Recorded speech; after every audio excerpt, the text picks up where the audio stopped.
A warm hello to all of you listening to my channel. Today's story is titled, My husband, on his $30K salary, lived with my family and was trampled on for years. On Christmas Eve, he left quietly. When I went to his company, the director said something that left me speechless. It was the end of the year in Los Angeles. The air wasn't cold, but a dry Santa Ana wind whipped through the alleyways, enough to make you shiver, especially when your own heart was tangled in things left unsaid. I came home after a long day of running from one end of the city to the other, closing a final deal for the quarter. All I wanted was a peaceful meal. Instead, the moment I stepped through the door, I was greeted by my mother's heavy sigh. My name is Chloe Davis. To an outsider, I had it all. A great career in corporate sales, a wide network, no shortage of money. We lived in a beautiful two-story house in a respectable suburb, with a spacious living room and polished hardwood floors. Every Christmas, my mother, Helen, went all out, from the towering Fraser fir in the corner to the artisanal chocolates on the coffee table. My father, Arthur Davis, was as gentle as they come. All he ever wanted was peace and quiet, a cup of black tea, and the evening news. He spoke softly, if he spoke at all. My mother, Helen, was his opposite. Her entire life was governed by one principle: keeping up appearances. And on the scale of her values, appearances always outweighed affection. My husband is Ben Carter. I just call him Ben. On paper, his salary was about $30,000 a year. Just hearing that number is enough to make most people in this city smirk. In this house, the people who smirked the most were my own family. That day, I had just slipped off my heels and placed them neatly in the closet, my phone still warm from a call with a client. Before I could even get a glass of water, I saw my mother perched on the sofa, a queen on her throne. She was flicking through channels with the remote, the volume cranked up as if to drown out everything else. On the table sat a platter of freshly baked gingerbread cookies, their spicy sweet scent filling the air, but the atmosphere felt suffocating. From the kitchen, the steady, rhythmic sound of a knife on a cutting board stopped. Ben emerged, carrying a large bowl of beef and vegetable soup, steam rising in a fragrant cloud. He wore a clean but faded t-shirt. His hair was neatly trimmed, and his frame was a bit thin, but his movements were quick and efficient. He placed the soup on the dining table, then turned and looked at me. His eyes seemed to ask, "Are you tired?" But he didn't say the words out loud. My mother's gaze swept over Ben from head to toe. She let out a comment, soft as a breeze but sharp as a razor. A grown man making $30,000 a year.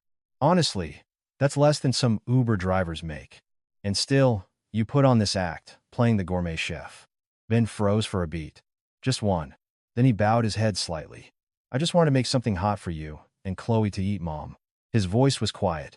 So quiet, it was as if he were apologizing for the very act of breathing in this house. I stood there, a lump forming in my throat. I could have said something. Just one sentence. "Mom, that's not fair to him." But I didn't. I stayed silent, as was my habit. I told myself it was almost Christmas. I shouldn't start a fight. But words don't cost a thing. And some words, while free, can cost you everything. My father put down his newspaper and cleared his throat gently, a subtle signal for my mother to stop. She ignored him completely. She turned to me, her tone shifting from derisive to instructive. "You see, Chloe, a woman of your standing needs to know her worth. Don't let pity bring you down by tying yourself to a burden." She then added, "As long as you're supporting him, he needs to know his place." The phrase "times supporting him" times felt like a hand squeezing my heart. Ben was standing by the table, his hands still smelling faintly of onions, yet he was being talked about like a piece of furniture. Just then, my younger sister, Ashley, emerged from her room, her hair in a high ponytail, a bottle of nail polish in her hand. She glanced at me and smirked. "Chloe, you're home. What's our master chef made today? Beef soup? They say comfort food is supposed to comfort you, but I wonder if it can comfort away a $30,000 salary." She let out a little giggle.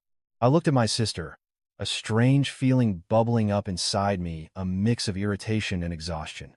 An exhaustion that had nothing to do with my job, but with my own home. Outside, a car pulled into the driveway. Ashley's husband, Kyle, walked in, carrying a gift bag of expensive wines, his voice booming. "Hey, Helen. Hey, everyone." He looked around. "Oh, Ben's home?" Helen was just telling me how much free time you have. Must be nice, living the life of a house husband. Kyle said it with a condescending smirk, looking down his nose at Ben. Still, Ben remained polite. Yeah, Kyle, you're just in time for dinner. Kyle placed the bag on the counter and scoffed. Dinner's great. But honestly, man, how can you live like this? $30,000 a year. Your half of the utility bill must wipe out most of your paycheck. My mother beamed with satisfaction. Her laugh sounded cheerful, but it was cold. That's what I've been saying. A man needs a real career. If you don't have one, then staying home and taking care of the kitchen is fine, as long as you don't get any grand ideas about yourself. Ben didn't argue. He pulled out a chair for me, then quietly went back to the kitchen to get plates and silverware. I watched his back, and for a moment, my eyes stung. Not out of pity, but out of shame. Shame for my own silence. The dinner was laid out perfectly. The hot soup, a platter of pot roast with a rich gravy, a side of green beans almondine.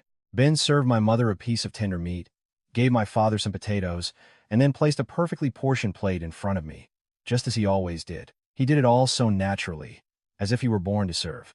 As she ate, my mother dropped comments like salt on an open wound. My daughter works so hard, providing for this entire family. While her husband can't contribute a thing, people must look at us and laugh. My father sighed softly. Helen, that's enough. It's Christmas. It's Christmas that I have to say it, she snapped back. To knock some sense into him. Otherwise, he'll start thinking he can walk all over my daughter. I put down my fork, my head spinning. I wanted to say something, but it felt like a weight was pressing on my chest. I glanced at Ben. He was eating slowly, his eyes fixed on his plate, showing no reaction. But I saw his hand clench into a fist for a brief moment before relaxing. In that instant, I remembered an old saying, let it go for the sake of peace, . But what kind of peace was this, where one person was constantly being trampled on? I swallowed hard, trying to keep my voice steady. Mom, let's just eat. Can we not talk about money? She turned to me, her brow furrowed. What? Am I wrong? Look out there, Chloe. How many men are buying houses, buying cars for their families? And him, $30,000. She said it with finality. Honestly, with $30,000, the only thing you can afford to buy is your own humility. The comment, meant as a joke, sent a chill down my spine. I looked at Ben. He still didn't look up. He just said quietly, Mom, please. I'm trying to eat. That was all. He didn't beg, didn't plead, didn't try to defend himself. He was like a man so accustomed to being wrong that he no longer felt the need for self-defense. The rest of the meal passed in a strange, heavy silence. I stood up to help him clear the plates, but my mother waved her hand dismissively. No, you go rest. Let him do it. It's the only thing he does around here. I froze, the warm plate in my hand suddenly feeling scorching hot. Ben gave me a quick glance. His eyes held no blame, only a depth that was dark and vast, like the surface of a lake at night. I turned and walked away, heading for the stairs. Each step felt heavier than the last. I went into my room, closed the door, and leaned against it, letting out a long breath. From the kitchen below, I could hear the sound of running water, the clinking of dishes being washed. I knew that in this house, Ben was still working, just like any other day, and I was standing in the middle, not fully on anyone's side. But I was starting to realize that if you stand in the middle for too long, you end up on the wrong side. I walked to the window and looked out at the street. People were putting up Christmas lights, laughing, cars bustling by. Inside my own heart, for the first time, I felt like I was living in a very large house with no real warmth. My eyes fell on the corner of my room, where the beautiful red dress I planned to wear on Christmas morning was hanging. Suddenly, the vibrant red no longer seemed festive. It felt like a warning that some beauty is only skin deep, while inside, things have been cracked and broken for a long time. I sat on the edge of the bed and opened my phone. Work messages were flooding in. I started to reply, then stopped. My mind kept replaying the image of Ben, head bowed, saying yes, Mom, under my mother's scornful gaze, while I stood right next to him in silence. I didn't know when my marriage had become a place where my own family felt free to hurt the man who was my husband, all because of a number on a paycheck. Outside, the late December wind continued to blow, but inside me, a different kind of wind was rising, silent, but cold enough to chill me to the bone. 6 years ago, it was another one of those blistering Los Angeles afternoons, so hot that just standing on the patio made sweat prickle on the back of your neck. I had just turned 28. At that age, people say you're in the prime of your life. But in my mother's eyes, it was a terrifying milestone. She never used the word spinster, but the way she looked at me every time I came home late from work said it all. She was terrified of the neighborhood gossip, that she couldn't manage to marry off her own daughter. By then, my family was comfortably upper middle class. My father's business was stable. My mother had a successful side hustle, and I had just been promoted to a management position, always dressed in sharp blazers and tailored pants. I thought this was something to be proud of. I never imagined that the more successful I became, the more desperate my mother was for me to find a husband, any husband, to complete the picture. One day, she called me into the living room.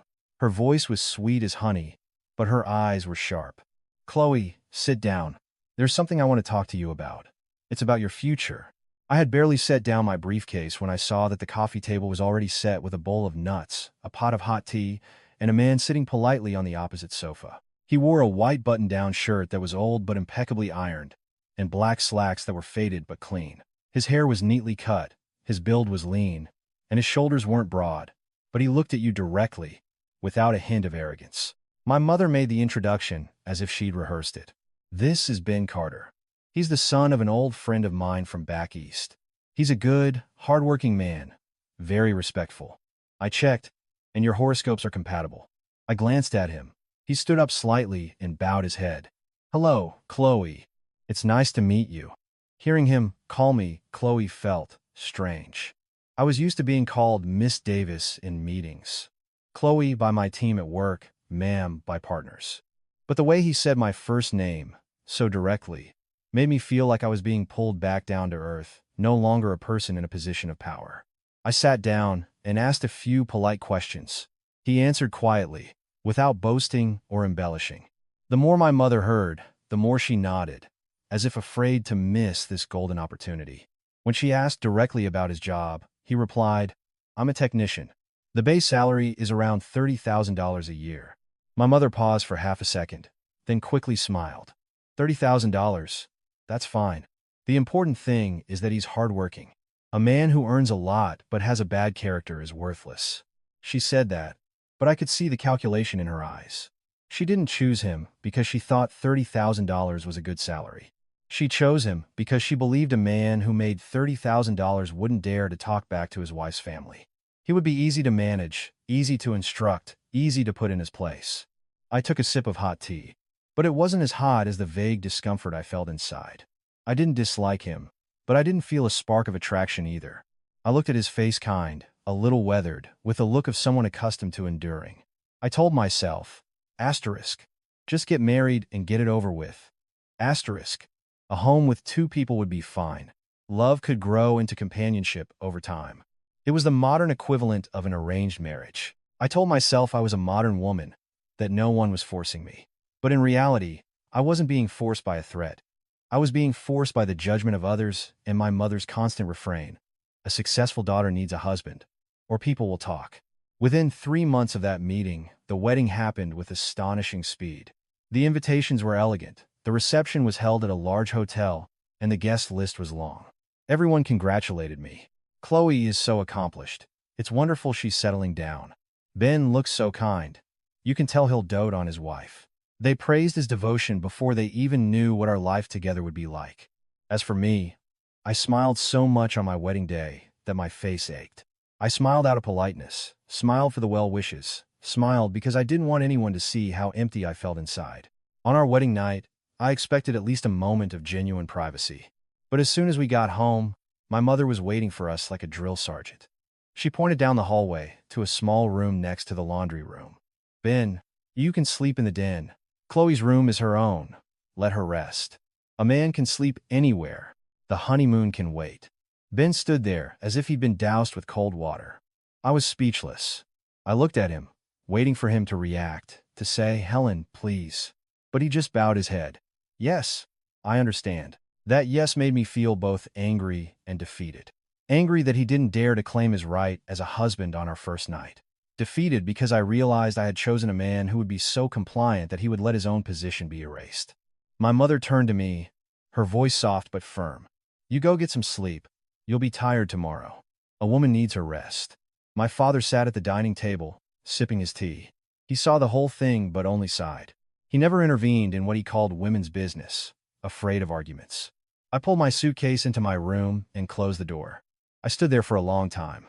Outside, I heard the faint sound of Ben's suitcase rolling across the floor, followed by the soft click of the den door closing. That night, I lay in my large, air-conditioned room, on fresh, fragrant sheets, but my heart felt like it was covered in a layer of dust. I listened to the wind outside the window and suddenly felt a bitter, ironic humor in it all. Other people get married. I got a roommate who slept down the hall in a room next to the washer and dryer. I picked up my phone, thinking of texting him something, but then I stopped. I was afraid of having to confront something resembling an emotion. I was used to managing projects, making quick, decisive decisions. Feelings were too messy. I reassured myself. It's fine. As long as he doesn't bother me, doesn't cause any trouble, a peaceful life is good enough. The next morning, when I stepped out of my room, a bowl of hot oatmeal and a plate of scrambled eggs were already on the table. Ben was in the kitchen, holding a spatula. He turned and gave me a gentle smile. "Chloe, have some breakfast before you go." My mother was on the sofa, watching this scene and nodding approvingly, as if she had just successfully domesticated a wild animal. "See? This is what a good son-in-law is. If he's good, he'll have a peaceful life in this house." Ben heard her, just said yes, and fell silent. I looked at him, and for the first time, a strange thought crossed my mind. This man was too kind. So kind that anyone could use their words to walk all over him. But I quickly dismissed it. At the time, I was young. I believed I was right. I believed that money and status would keep me safe. I didn't understand that that kind of safety was often a cage of its own, locking me in with the cold. People say you should share the good times and the bad. But from our very first night, I let my husband bear the burden alone. I didn't share it. I didn't stand with him. I chose the side of a fake, fragile peace. And from that moment on, the hierarchy in our home was set. I was the breadwinner. My mother was the one in power. And Ben was the one who worked, the one who endured a resident in the truest sense of the word. I never imagined that one day, that very arrangement would come back and slap me across the face with a pain so sharp it would take my breath away. After that wedding night, life moved as quickly as water through my fingers. I threw myself into my work, leaving early and coming home late, my schedule packed with meetings. Every time I opened the front door, the first thing I heard wasn't, "Honey, you're home," but the sound of a vacuum cleaner, the clatter of pots and pans, or the steady hum of the washing machine. The house was always clean, always organized. Dinner was always hot and on the table at the right time. It became so normal that I thought it was just the standard for a well-run home. I forgot that behind it all was a person. Ben was up before dawn. He'd go to the farmer's market to pick out fresh fish and vegetables. He remembered my mother liked her pot roast cooked until it was falling apart tender, that my father preferred strong black tea, and that I avoided sugar, so my orange juice had to be fresh squeezed. He did all of this quietly and thoughtfully, never asking for credit. Whenever anyone asked, he'd just smile and say, "Oh, it's nothing." But that nothing happened every single day, and those days added up to a life. And I treated his thoughtfulness as a debt he owed for the privilege of living in our house. My mother began to speak to him in a tone that was half command, half contempt. In the morning, while sipping her coffee, she'd call out, "Ben, the shower head in the guest bathroom is dripping again. A man in the house shouldn't let things fall apart like that." Ben would say, "Yes, Mom," and go fix it. At noon, it would be, "Ben, that ceiling fan is covered in dust. It's an eyesore." In the afternoon, "Ben, go hose down the patio. We can't have guests coming over and seeing a mess." Her phrase, "a man in the house," sounded like she was acknowledging him, but it was really just a way to assign responsibility to the person she viewed as the lowest on the totem pole. After Ben finished, she wouldn't praise him. She'd just inspect his work and say, "There, that's better." As for me, I'd walk past him as if he were a piece of furniture. There were days he'd be on his knees scrubbing the floor, his hands greasy, and he'd look up at me, his eyes trying to say something. But I'd be on my phone, answering a text, too busy to do more than mumble, "Hey, did you eat yet?" before walking away. I didn't realize that a question like that, asked without waiting for an answer, could be colder than silence. My father fell for Ben, but he was a quiet, older man. He helped when he could, in secret. Once, I saw him slip a $20 bill into Ben's hand in the corner of the kitchen, his voice low. Son, take this. Get yourself a coffee or something. Ben immediately refused. No, thank you, Dad. I'm fine. My father looked at him, his eyes sad. You're too good, Ben. Too good for your own good. People will take advantage of it. I overheard that and felt a flicker of annoyance. I thought, asterisk, what's wrong with being good? Asterisk. In my mind at the time, Ben's kindness was a convenience. It meant I didn't have to deal with conflict. I didn't have to argue with my mother. I didn't have to be caught in the middle of harsh words. I was being selfish without admitting it to myself. Then came the family gatherings with my mother's side of the family, where things got even worse. 1. Thanksgiving, the house was packed. I was dressed to the nines, mingling with guests. My mother was busy, but not too busy to burnish her own image. She pointed toward Ben, who was in the corner carving the turkey. That's my son-in-law. A real gem. No drinking, no carousing. Just stays home and takes care of things. My aunts and cousins would hear this and gush with praise. Chloe, you're so lucky to have such a devoted husband. But as soon as my mother turned back to the kitchen, her tone would shift, her mask dropping. Carve it carefully. If you mess it up, you'll hear it from me. Some men are so clumsy. All they deserve is a scolding.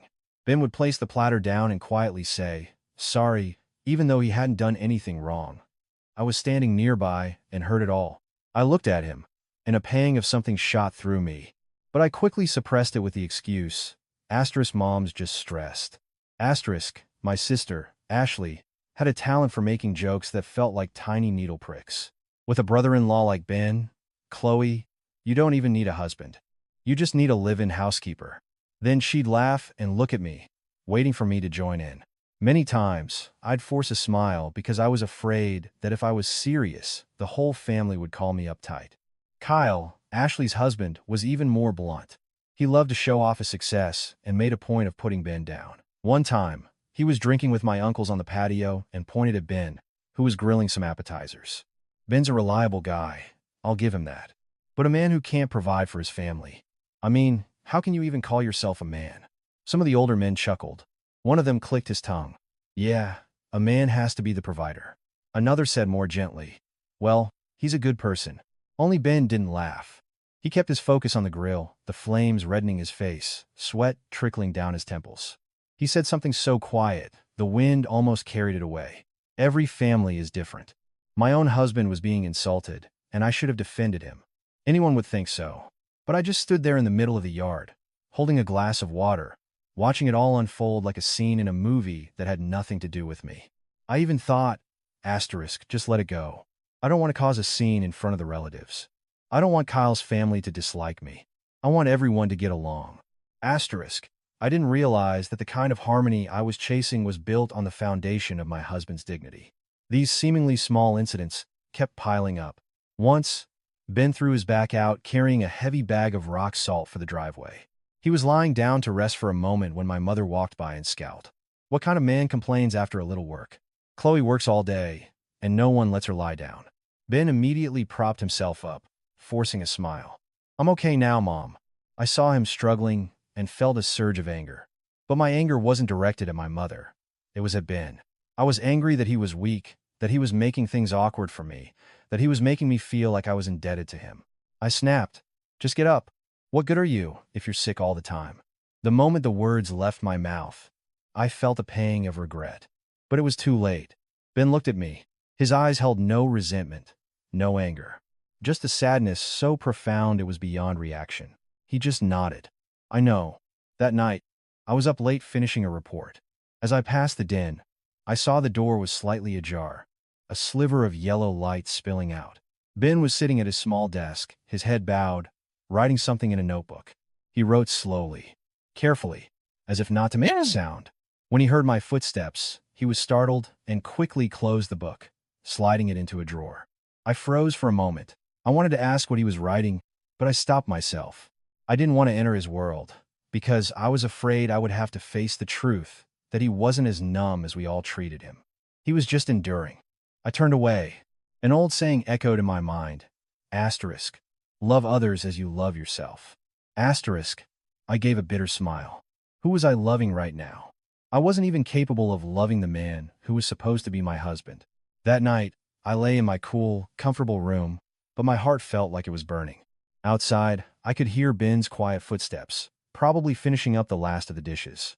I closed my eyes and tried to sleep, but my mother's words kept replaying in my ears. Asterisk. As long as you're supporting him, he needs to know his place. Asterisk. I was beginning to understand something very uncomfortable. In this house, Ben wasn't just looked down on because of his salary. He was looked down on because everyone believed he would always keep his head down. And perhaps I was the first person to believe it. The rain that day came without warning, the kind of sudden downpour you get in Southern California that people joke about, as if the sky got angry without telling anyone. The afternoon had been bright and sunny. By evening, the clouds had rolled in, dark and heavy, the wind picked up, and then the rain came down in sheets. I was at a fancy restaurant in Beverly Hills, wining and dining a client. The contract was on the table, but the conversation kept circling. I was a professional communicator. I knew how to smile, how to pace a conversation, how to handle both empty compliments and subtle challenges. To outsiders, I seemed strong. But in reality, there were times all I wanted was to go home, take off my heels, and just breathe. That night, I was so tired, I drank a little too much. Not for fun, but because a glass of wine can help you temporarily forget the tension. By the time I stood up, the room was spinning. Outside, rain hammered against the car window. The Uber driver went slowly. I leaned my head against the seat, closed my eyes, and all I could see were sales figures and fake smiles, all of it blurring with the sound of the rain, like someone pouring water on an empty drum. When I got home, the moment the front door opened, I saw the kitchen light was on and caught the faint, comforting scent of ginger. I hadn't even taken a steady step before I stumbled, my ankle twisting slightly. Ben rushed out of the kitchen, his hands still wet, and caught me. He didn't ask many questions, just said softly, "You're home. The rain is terrible." I grimaced and instinctively pushed his hand away. "I'm fine. I can walk by myself." I always called him Ben in formal or calm moments, but whenever I was tired or upset, I unconsciously slipped into a distant, cold tone, like I was speaking to a stranger. I didn't even know why. Maybe it was because of some strange pride I held on to. I didn't want anyone to see me weak, especially not the husband my mother always reminded me made only $30,000 a year. Ben didn't argue. He supported me as I walked up the stairs, his steps slow and steady. When we reached my bedroom door, I suddenly felt nauseous. The smell of alcohol mixed with food made my head spin. I bent over and threw up into the wastebasket. In that moment, I heard Ben let out a soft sigh, and then he turned and hurried downstairs.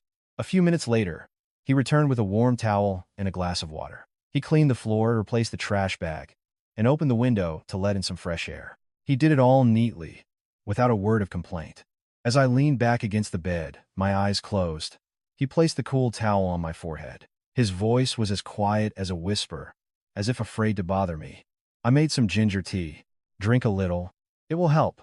I didn't answer, just managed a faint hum. My head felt like it was full of lead. I fell asleep without realizing it.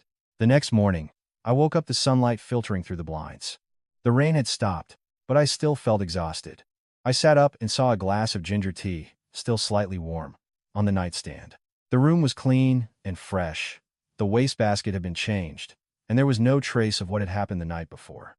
I touched my forehead. The towel was neatly folded beside me. A strange feeling passed through my chest. If it had been anyone else, they might have felt touched. But I felt uncomfortable. Uncomfortable because he had seen me at my weakest. Uncomfortable because he had entered what I considered my private space. I was afraid of being seen, of being understood, of being pitied.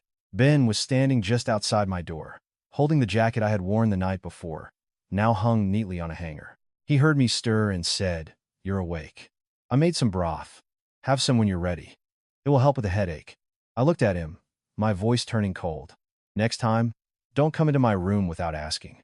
The moment I said it, I knew how cruel it sounded, but I said it anyway, as if to build a wall around myself. I thought I needed that wall to feel safe. Ben stood perfectly still, not in defiance, but like he had been frozen. He looked at me for a long time, so long that I started to feel flustered and wanted to look away.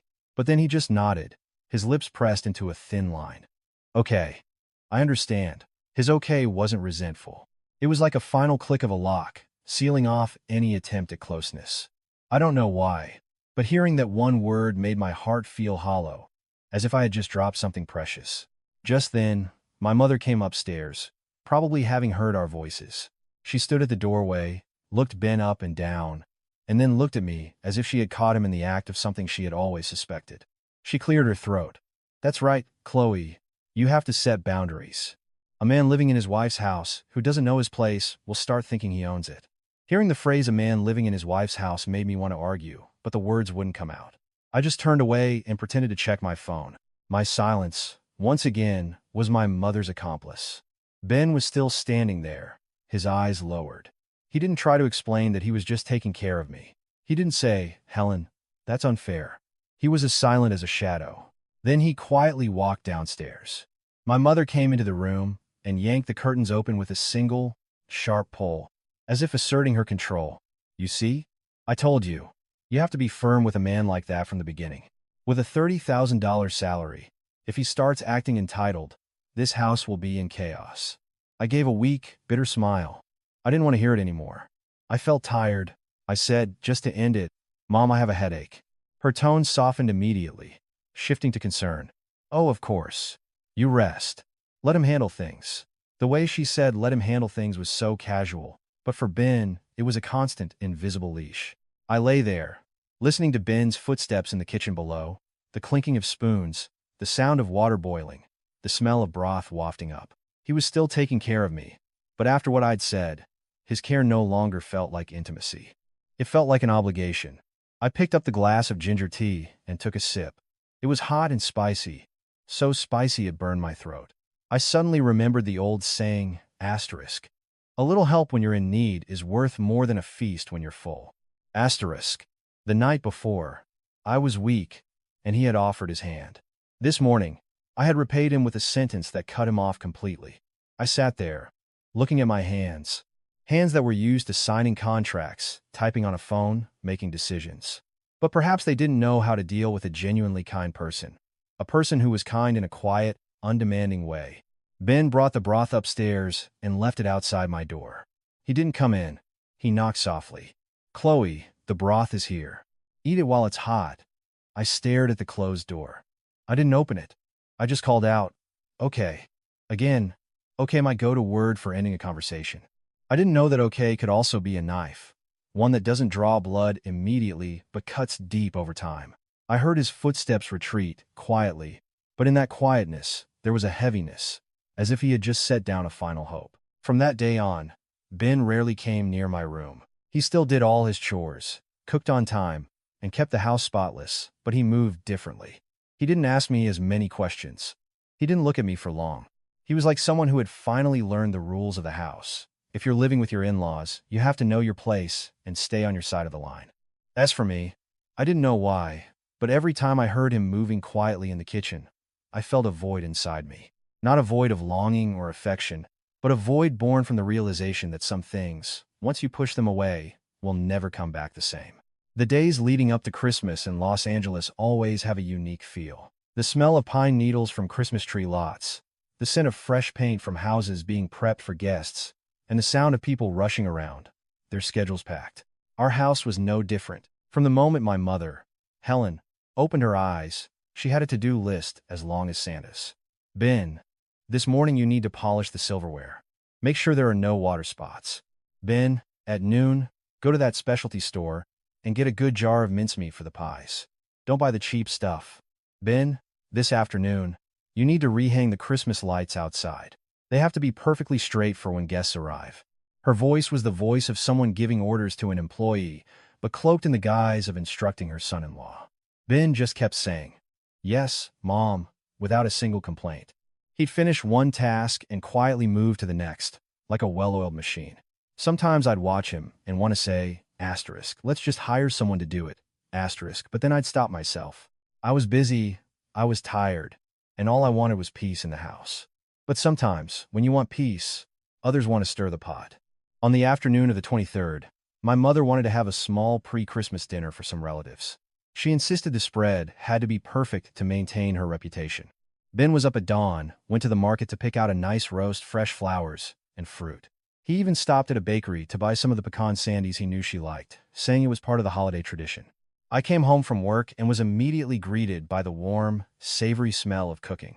Ben was on the patio, sleeves rolled up, washing a bundle of fresh herbs. He looked up at me and smiled gently. "You're home. We'll eat as soon as the relatives get here. I'm making a dessert later." My mother, sitting in the living room, glanced at me, then at Ben, and said, as if to no one in particular, "Well, it's the only thing he does around here. Chloe is the one out there, being the real pillar of this family." Hearing the word pillar felt heavy. It sounded impressive, but a pillar that stands alone for too long gets tired. I took off my bag, intending to help in the kitchen, but my mother waved me off. "No, you go change. Let him do it. If he doesn't, who will?" That question made me pause. I wondered, what if one day Ben didn't do it anymore? Just as I had that thought, the doorbell rang. My sister, Ashley, and her husband Kyle walked in, carrying a gift box, their faces bright with holiday cheer. The moment Ashley saw me, she exclaimed, "Chloe, we came to see how the Christmas prep is coming along. Wow, this house is always so spotless. It really helps to have such a handy brother-in-law." She drew out the word handy, her tone dripping with a praise that felt like a jab. Kyle laughed loudly, walked straight onto the patio, and slapped Ben on the back. "Hey, Ben, Christmas is almost here. What's your bonus looking like this year?" "Oh, right. $30K salary. I guess your bonus is a Starbucks gift card, huh?" The comment made my face flush, but my mother just laughed heartily, as if she'd heard the funniest joke. "He's lucky to even have a job. In this economy, there are people with no work at all." Ben was washing the herbs. His hands stopped moving. He didn't look up, just said quietly, almost to himself, "It's Christmas." Kyle wasn't finished. He looked at me, his tone feigning sincere advice. "Chloe, you're so successful. Why didn't you find a husband who's your equal? It must be embarrassing for a man to be supported by his wife." Ashley giggled. "Oh, Kyle, be quiet. You'll hurt his feelings." I stood there, frozen. I wanted to say something to shut them down, but my old habit of avoiding conflict rose up again. I forced a smile. "Come on, it's the holidays. Let's talk about something cheerful." I said it, but even to my own ears, my voice sounded weak. I was so afraid of a single argument that I was willing to sacrifice my husband's dignity for it. Ben brought out the food and set the table perfectly. He lit a few candles, then bowed his head to say a quiet grace before anyone else. My father came out of his room, saw Kyle's smug face, and frowned. But he only said softly, "Kyle, watch your mouth. It's Christmas. Let people have some peace." Kyle smirked. "Oh, come on, Arthur. I'm just kidding." My mother immediately chimed in, delivering the final blow. "He's kidding, but he has a point. A man needs ambition. Without it, whatever you do, you're just hired help, even in your own home." That last line was like a slap. I saw Ben's shoulders slump, just a little. No one else noticed, but I did. I saw how they diminished him in front of my father, in front of my sister, as if he didn't have the right to a basic level of respect. After dinner, my mother ordered Ben to clean the kitchen again. As he was working, she stood over him, inspecting. "There's a spot here. What kind of cleaning is this? If you're going to be a good boy, you have to do it right." Asterisk good boy. Asterisk, I heard that phrase, and it felt like a soft leash, one people use to praise someone while tying them down. That evening, I was in the living room, answering work emails. Ashley and Kyle were still there, eating nuts and talking about their holiday shopping. Ashley was showing off the new designer shoes Kyle had bought her. Kyle was bragging about his end-of-year bonus, then glanced over at Ben. Brother-in-law probably doesn't need to buy anything. He's got a wife to take care of everything. I was so tired of it all, and his comment hit a nerve. I turned to Ben, and for some reason, the frustration just spilled out. "You see that? Other men can provide for their wives. All you ever do is stay silent." The moment I said it, my heart sank. Ben looked at me. His eyes weren't angry, just quiet like a still, dark pool. He nodded. "I know." He stood up and walked to the kitchen. No arguments, no explanations. He was so silent it made me feel like I was the one being unreasonable. A little later, I heard the back door open and some quiet clattering. I walked over and saw Ben in the laundry room, sorting recyclables and taking out the trash, getting everything ready for the next morning's pickup. He was being so careful, as if afraid that missing one small thing would get him reprimanded. My father was standing in the corner of the kitchen and called Ben over. I didn't mean to eavesdrop, but I heard them clearly. My father pressed some money into Ben's hand. "Take this, son. It's Christmas. A man should have a little something in his pocket." Ben refused, almost by reflex. "No, Dad. Thank you. I'm fine. You keep it for your medication." My father sighed and looked at Ben for a long time. "You can't keep letting people look down on you like this." Ben gave a sad, humorless smile. "I'm used to it." I stood there, frozen. Asterisk. I'm used to it. Asterisk. Those 4 words sent a chill down my spine. What did that mean? Used to being scolded. Used to being scorned. Used to having his self-respect trampled on. I looked at him more closely. His hands weren't shaking. His expression wasn't flustered. He refused my father's money with a firmness that suggested he truly didn't need it. But with a $30,000 salary, how could he always be fine? How did he cover the small repairs and purchases my mother constantly sent him out for, without ever asking me for a dime? I remembered all the times she'd ask him to pick something up, and he'd just say yes and go, never once asking for money. A strange thought pricked at my mind like a tiny thorn. What if I didn't know the whole story about my husband? I went back upstairs, my mind in turmoil. In the living room, Ashley was still laughing, Kyle was still posturing, and my mother was still pleased with the order she had established in her house. Only I, for the first time, saw that order as a mold, and the person who had been forced into it for the longest was Ben. I sat on my bed, staring at my phone screen, but unable to read a single word. My father's words kept echoing in my head. Asterisk. Don't let people look down on you. Asterisk. And then Ben's. Asterisk. I'm used to it. Asterisk. People can get used to poverty. They can get used to hardship. But when you get used to being devalued, there are only 2 paths. 1, you endure it for the rest of your life. Or 2, one day, you stand up and walk away without ever looking back. I suddenly felt a surge of fear. Not the fear of losing someone to do the housework, but the fear of losing something much bigger. Something that, if I lost it, I could never get back with any contract or deal. Christmas Eve. Los Angeles was ablaze with light and energy, not from the weather, but from the frantic, last-minute holiday rush. The street in front of our house had been gridlocked since noon. The sound of car horns, music, and people calling out to each other filled the air. Every house was decorated, a Christmas tree glowing in every window. From the outside, it all looked so warm and festive. Our house looked perfect, just the way my mother, Helen, wanted it. The patio was clean. The Christmas lights were hung perfectly straight. The sofa had a new holiday-themed cover, and the family heirlooms on the mantelpiece were polished until they gleamed.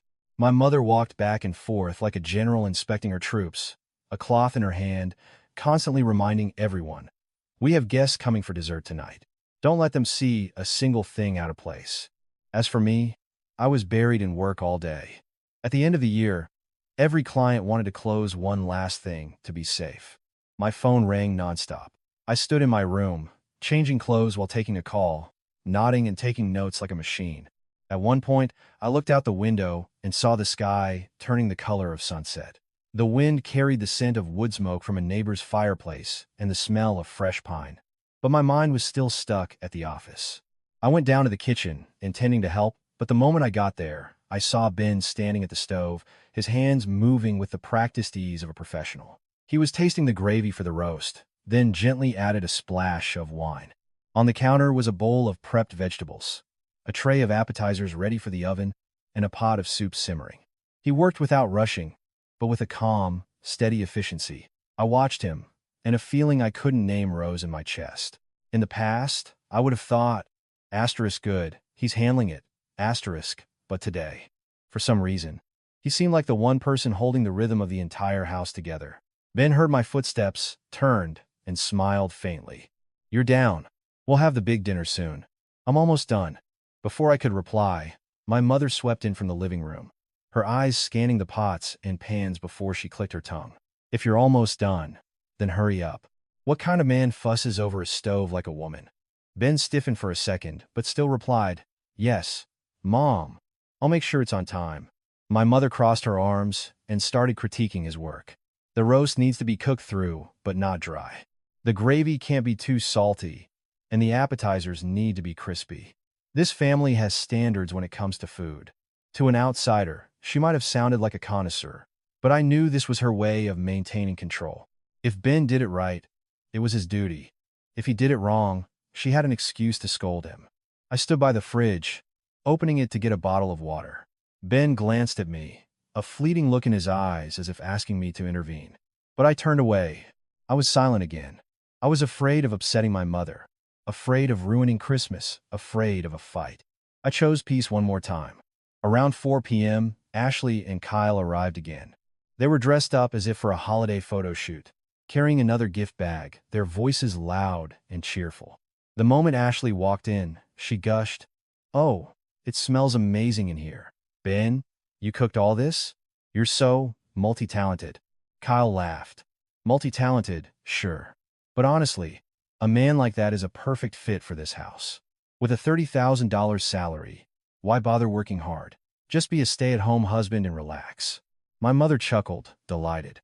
"Exactly. If he tried to do anything bigger out in the world, he'd probably fail.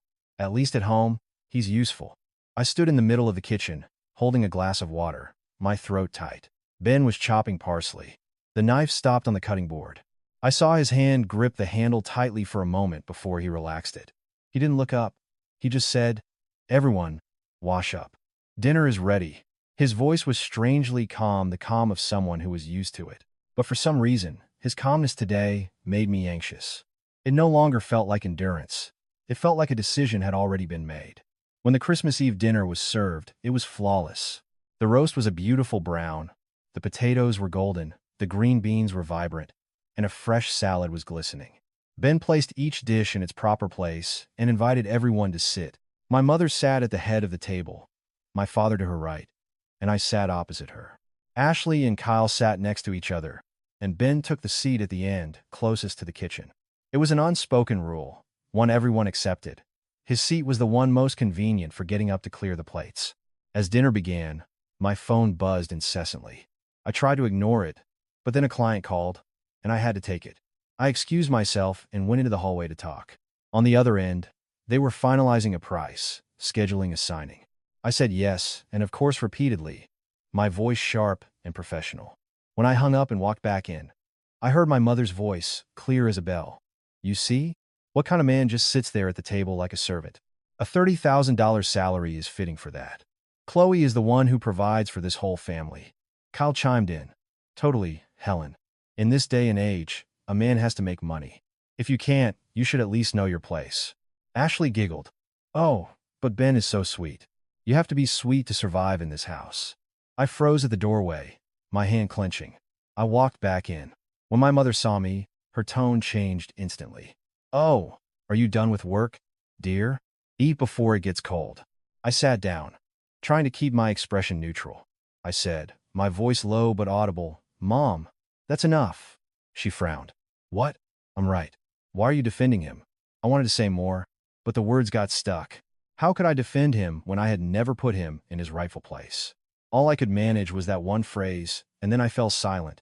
One "that's enough" was like a temporary patch on a hole that had already torn wide open. Ben served my father another slice of roast, then placed a perfectly cooked piece on my mother's plate. He didn't look at anyone. He just ate slowly. The way he ate made it seem like he was completing a final ritual. After dinner, everyone moved to the living room. My mother turned on the TV to watch a Christmas special. Ashley took selfies. Kyle talked about cars. I got pulled back into work on my phone, and Ben went into the kitchen to wash the dishes and clean up. As I walked past the kitchen, I saw him standing with his back to me, the shoulders of his shirt slightly damp from the splashing water. His posture was straight. On the kitchen counter, his old backpack was sitting neatly in a corner. It seemed both accidental and deliberate. I stopped. "Ben, why is your backpack there?" He turned to look at me, his expression calm, not evasive at all. He replied, "Just organizing some things. It's Christmas. Time to tidy up." He said it so casually, but my heart felt as heavy as a stone. I wanted to ask more. But from the living room, my mother called out, "Chloe, come look at this." I turned and walked away, leaving the question unanswered. I hated that about myself. When I needed to ask, I didn't. When I needed to speak, I was silent. Night fell, and the feeling of Christmas Eve settled over the neighborhood. I could hear the sound of fireworks from a distant block party. Our house was still brightly lit, still full of people, still had a beautiful spread of food. But within that fullness, I felt a void slowly opening, like someone gently pulling a thread that was about to unravel the entire fabric. Ben walked through the living room, bowed his head to my parents, and said quietly, "I'm going to step out for a bit." My mother didn't even look at him, just waved her hand. "Go wherever you want. Just be back to finish the dishes." I turned and looked at him. He paused for a second, as if he wanted to say something more. His lips moved slightly, then he stopped. He just bowed his head one more time and walked out the door. I watched his back as he disappeared. My heart started to beat unusually fast. I didn't know why, but I had a feeling this Christmas would be unlike any other. The moment the door clicked shut, I stood frozen in the living room, the sound of the latch echoing in the sudden quiet. The air in the house seemed to thin. Even though the TV was still blaring Christmas carols, my mother was still on her throne, and Ashley and Kyle were still laughing. I couldn't understand how one person leaving could make the entire house feel like it had skipped a beat. My mother, her eyes on the TV, nonchalantly popped a piece of chocolate into her mouth. "He's probably just running an errand. A man who can't provide with money can at least provide with legwork." Kyle smirked. "Wherever he's going, he'll be back." Who would actually leave a sweet deal like this? His words, "who would actually leave," landed like a hammer. I knew they were talking about Ben, but it felt like they were also talking about me, about my certainty that I was in control of everything, that this house would run according to its unspoken rules forever. I started to walk toward the kitchen, but my phone buzzed again. A client was asking to confirm a signing for the day after Christmas. I was annoyed by the end-of-year desperation. I typed a quick, curt reply, my fingers moving so fast I made a typo. When I looked up, I saw my father staring at the front door, his expression lost in thought. He asked quietly, to no one in particular.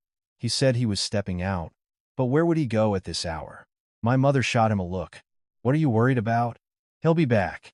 It's Christmas Eve." My father didn't say anything more. He just sighed, picked up his cup of tea, but didn't drink. I walked into the kitchen. The light was still on. The leftover roast was covered neatly, the sink was scrubbed clean, and all the dishes were put away. Everything was so tidy it was eerie, as if someone had cleaned up for the last time, so there would be nothing left to do. I looked at the counter where his backpack had been earlier. It was gone. My eyes darted around the room, but I couldn't see it. A cold dread crept up my spine. I tried to laugh at myself, thinking I was being paranoid.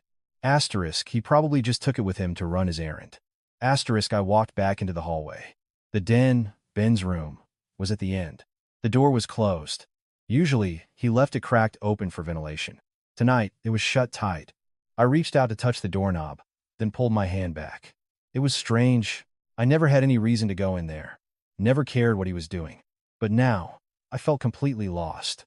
Outside, the traffic had died down.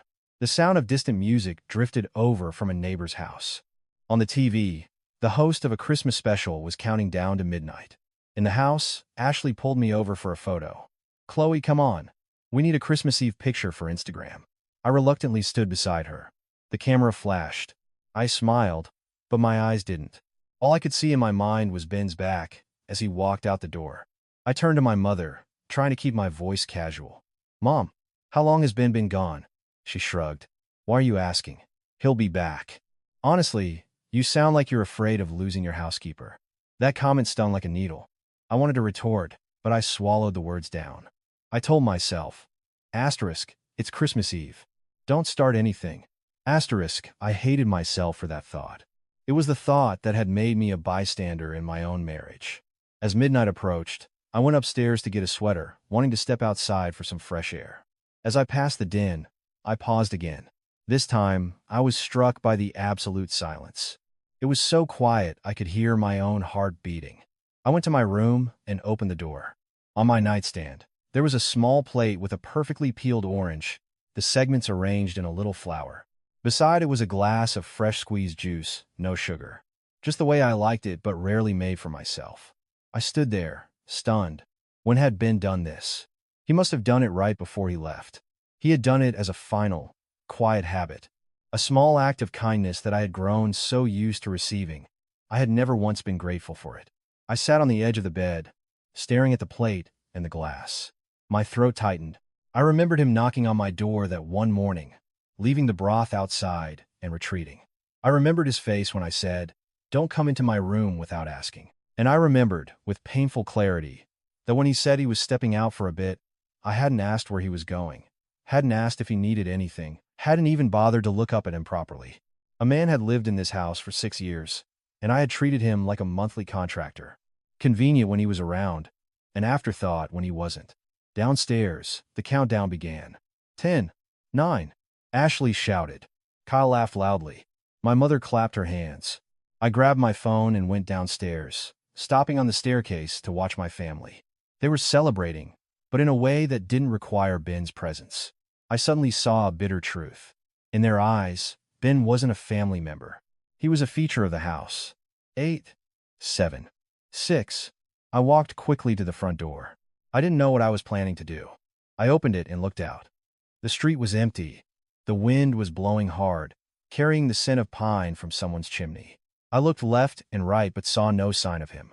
I called out his name softly, Ben. There was no answer, only the sound of the countdown and distant fireworks. 3, 2, 1. Merry Christmas. The neighborhood erupted. Lights flashed, reflecting on the damp pavement. I stood at the gate, my hands gripping the cold iron bars, and suddenly I felt a deep chill, even though it wasn't a cold night. I turned to go back inside and saw something small on the doorstep. A single red Christmas envelope. Written on the front in neat, block letters were the names. Asterisk, Helen, Arthur, Chloe asterisk. I bent down and picked it up. The envelope wasn't thick, but it felt heavy in a different way. Heavy like a farewell. I opened it. Inside, there was no money, just a single, folded piece of paper. The handwriting was Ben's. Familiar yet strange. Asterisk, I've gone to work. I hope you all have a Merry Christmas. Arthur, take care of your health. Helen, don't stay up too late. Chloe, remember to eat on time. Asterisk. That was it. No accusations, no complaints, not a single word of resentment. His kindness was so profound, it felt like a fist clenching around my heart. I held the note, my hands shaking. I walked back inside and looked at my mother laughing with Ashley, at Kyle raising his glass, at my father sitting silently. I wanted to scream, "He's gone," but my throat was too tight. I walked over to the table and placed the note in front of my father. He read it, and his eyes reddened. He didn't cry, but he gripped the paper tightly, his voice hoarse. He really went to work? My mother glanced over and sneered. Work? At this hour? He's just being dramatic. I looked at my mother, and for the first time, a real, unadulterated rage rose inside me. I didn't raise my voice, but each word I spoke seemed to drop onto the floor like a stone. Mom, he's not being dramatic. He has never been dramatic. My mother froze. Ashley and Kyle went silent, confused. I turned and walked straight up the stairs. In my room, I set down the plate with the orange and pushed the juice away, then sat down hard on the floor. I didn't cry right away. I just felt a hollowness in my chest, as if someone had pulled out something I had always taken for granted. Outside, the celebrations continued. People were wishing each other a Merry Christmas. But for me, for the first time on Christmas Eve, I had no wishes to make. Because I knew, with absolute certainty, that some doors, when they close, make no sound. But once they are closed, the entire house changes forever. On Christmas morning, people always say, asterisk, start the new year with joy. Asterisk. But when I opened my eyes that morning, the first thing I heard was the clatter of pots and pans from the kitchen. It wasn't the cheerful sound of holiday cooking. It was my mother, rummaging around like she was lost. I went downstairs to find her standing in front of the wide-open refrigerator. It was emptier than I expected. A few containers of leftovers, some wilted vegetables, and a couple of bottles of water. The festive foods that had been prepared the night before were half-eaten and disorganized.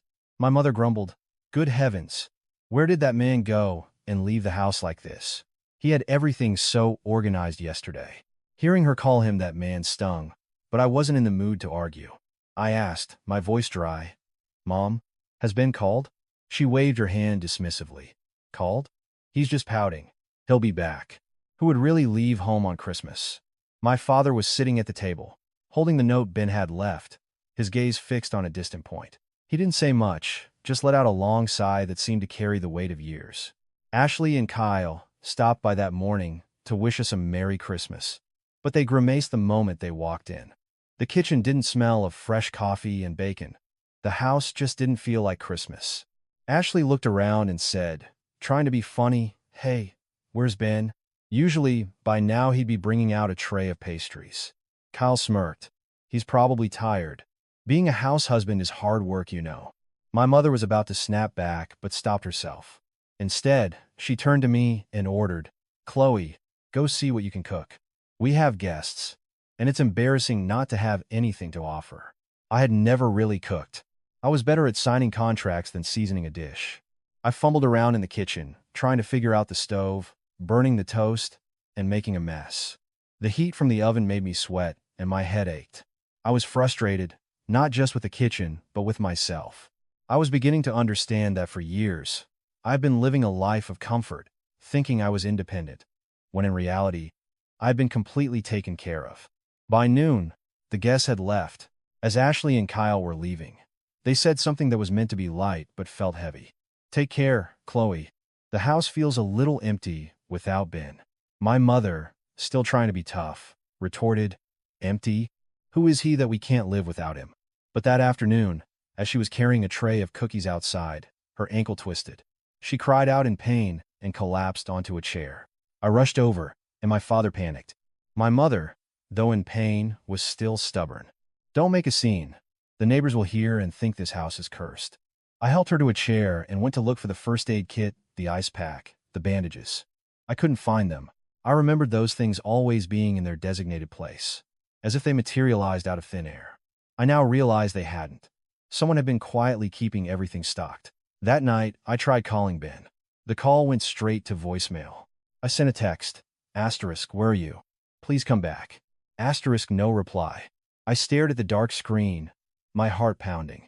For the first time, someone else's silence terrified me, because it was the same silence I had always given him. The next day, the absence of Ben became even more glaring, like a stain that only gets bigger when you try to wipe it away. The kitchen was a mess, the trash was overflowing, and the plants on the balcony were wilting because no one had watered them. My mother looked at a dying orchid and snapped, "God, why is it wilting so fast? He always took such good care of it." My father quietly picked up a watering can. He watered it, but the water overflowed, soaking the rug. He looked at it and gave a sad smile. Ben always knew just how much to give. Hearing that, my mother's eyes flashed. "Why do you keep bringing him up? He left, so let him be gone."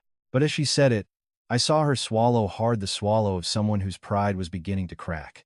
That afternoon, the hot water went out. I turned on the shower, and only ice-cold water came out.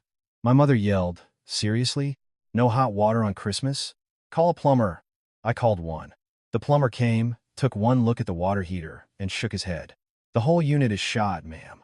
You need a new one. It'll be about $2,000. I was stunned. I clearly remembered the heater acting up before, and Ben had tinkered with it for a bit and fixed it. I asked, "Just to be sure, can it be repaired?" The plumber chuckled. "If it could be, your husband would have done it. A guy has to really know his stuff to work on these things without causing a fire." The phrase "your husband" made my throat close up. I turned and looked at my mother. She was standing there, her arms crossed, her face red with frustration. But she didn't know who to be angry at. She muttered to herself, "If he was so capable, why didn't he ever say anything? And why did he let people look down on him?" Hearing that, my heart ached. Yes. If Ben was so capable, why didn't he say so? Or had he tried to, and no one had bothered to listen?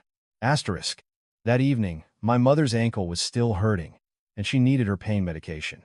I looked in the medicine cabinet but couldn't find her usual pills. Nor could I find my father's blood pressure medication.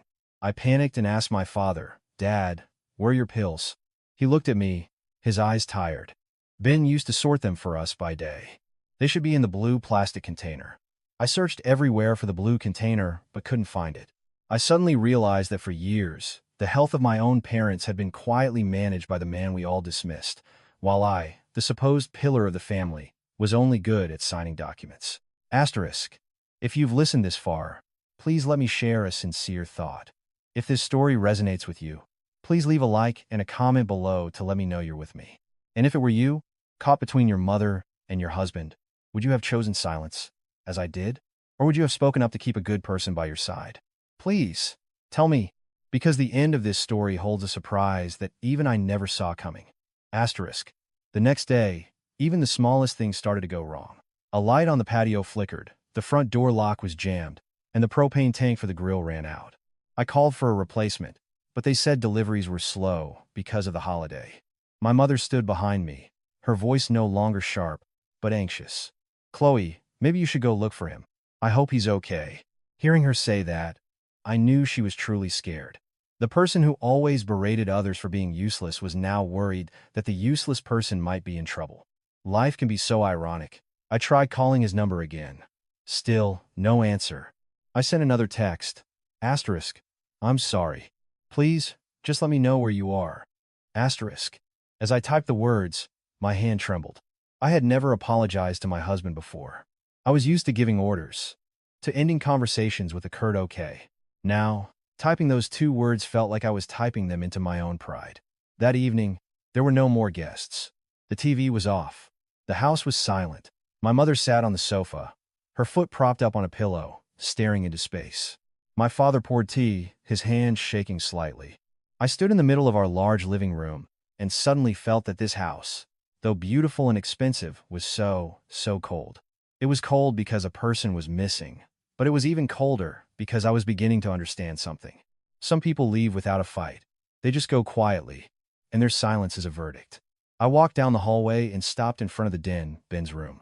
I put my hand on the doorknob. This time, I didn't pull back. I turned it gently. The door swung open. The familiar, clean scent of soap washed over me. The room was so tidy it was heartbreaking. I stood there for a long moment before I dared to step inside. I wasn't crying, but my eyes stung, as if from smoke. And in that moment, I knew with certainty that this Christmas had changed everything. Not because the house was missing a handyman, but because I was finally seeing how wrongly I had lived. Wrong in all the small ways I had never even noticed. Opening the door to the den that night was a wake-up call. Not a romantic, I miss my husband kind of awakening, but the stark realization that I had been living with a man I had never truly known. I didn't rummage through his things that night. I just stood there, taking in the neat, sparse room, then closed the door gently, as if afraid to disturb the quiet dignity that my family had treated so poorly. The next morning, I woke up earlier than usual. The last traces of the holiday still lingered in the air. I could hear the street sweepers, the sound of a truck carrying away unsold Christmas trees, and the faint scent of pine. My mother was still in her room, her ankle sore. My father sat at the table, his eyes sunken from lack of sleep. I got dressed, put on a jacket, and told my father, I'm going to find Ben. I'm not waiting anymore. My father looked at me and gave a small, slow nod. He didn't ask where I was going, only said, when you talk to him, be gentle. Don't use that corporate voice of yours to find your husband. His words stung, my pride flaring up, but I quickly suppressed it. I knew he was right. I was so used to being in charge, to speaking from a position of authority. But family isn't a business deal. I drove to the address my mother had always mockingly referred to when people asked what Ben did. Oh, he's a technician at some little shop in a back alley. She had heard it from some distant acquaintance years ago and had just assumed it was true. I had never bothered to ask for more details. I believed what was convenient for me to believe, that my husband made $30,000 a year doing odd jobs. The alley, in an industrial part of Burbank, was narrow and crowded with auto repair shops and plumbing supply stores. I stopped in front of a metal gate with a small, faded sign. Asterisk Industrial Electromechanics Asterisk. Inside, I could hear the whine of machinery and the clang of metal. It didn't have the clean, polished feel of my office, but it felt real. I walked in, my perfume and professional attire making me stand out. A few workers looked at me, then at each other. A man in his 40s, wearing a company uniform and holding a clipboard, approached me. Can I help you, ma'am? I got straight to the point, as was my habit. I'm looking for Ben Carter. The man didn't ask who I was. He just looked at me for a moment longer, then said, You must be his wife. I flinched. The question was like a mirror, reflecting a harsh truth back at me. I was his wife, yet I had to ask a stranger where he was. I tried to keep my voice steady. Yes. He hasn't been here for a few days, has he? I can't reach him. The man glanced back toward the workshop, then lowered his voice. "Please wait here. I'll get Mr. Peterson." Mr. Peterson. I had never heard that name before. I sat down on a plastic chair, my hands clutching my purse. The machinery was loud, but my mind was silent. A few minutes later, the man led me down a narrow hallway and up a flight of stairs to a small office. This room was completely different from the workshop below. It was neat, with a proper desk, file cabinets, and a computer. On the wall hung several technical certifications and complex-looking diagrams. A man in his 50s walked out. He wasn't large, but his eyes were sharp and steady, the eyes of a man used to making decisions. He looked me up and down, without scorn or flattery, just assessing me like a piece of data. "You're Chloe Davis?" I was startled. "Yes." "How did you know my name?" He placed his hands on his desk and spoke slowly. "We keep detailed records here. I'm Mark Peterson." I swallowed hard and asked the one question I needed an answer to. "Mr. Peterson, can you tell me where Ben Carter is?" "He left home on Christmas Eve and hasn't returned." Mr. Peterson didn't answer right away. He pulled open a drawer, took out a file, and flipped through a few pages. Every movement was precise. Then he looked up at me, his gaze direct. "You say he left home." I tensed up. The word "left" sounded like an accusation. I tried to correct myself, but my voice cracked. He left our house on Christmas Eve and hasn't been in touch." Mr. Peterson let out a sigh, as if he had been expecting this. Then he said something that made my blood run cold. "You're his wife, and you don't know he was deployed to Wyoming before Christmas?" I shot up from my chair, the plastic legs scraping loudly against the floor. "Wyoming? Deployed? What are you talking about? He makes $30,000 a year. He works here." Mr. Peterson looked at me with a hint of disbelief, the way you'd look at someone who had just said something obviously wrong. "Who told you that $30,000 was the whole story?" I was speechless. My mother's words flashed through my mind. Asterisk $30,000. What can you do with that? Stay home and be a housekeeper. Asterisk Kyle's taunts. All of it felt like a pile of hot garbage that had just been dumped on my head. Mr. Peterson continued, his voice even, but each word landing like a hammer. "This shop was just a temporary assignment for him. Ben is not an odd-job technician. He's a highly specialized operational engineer, handpicked for a federal energy project in Wyoming. There are strict protocols. When he's called, he has to go, especially during the holidays. If there's a situation, he has to be on site. He is not allowed to be contacted at will. It's not a job where you can just call whenever you want." I felt my hands go cold. I gripped the back of the chair to keep from collapsing. "So, when he left on Christmas Eve, it was because he was called in?" Mr. Peterson nodded slightly. "Most likely. I'm not at liberty to discuss details, but I can tell you this. He is a man of exceptional skill and discipline. He is not the type to just walk away from his family for no reason." His words, "for no reason," were like a slap in the face. I looked down at my hands, the hands that had been typing on my phone, and had dismissively said, "Okay," when he said he was stepping out. My one-word reply had sent him off on a mission I knew nothing about, while my family and I sat laughing in front of the TV.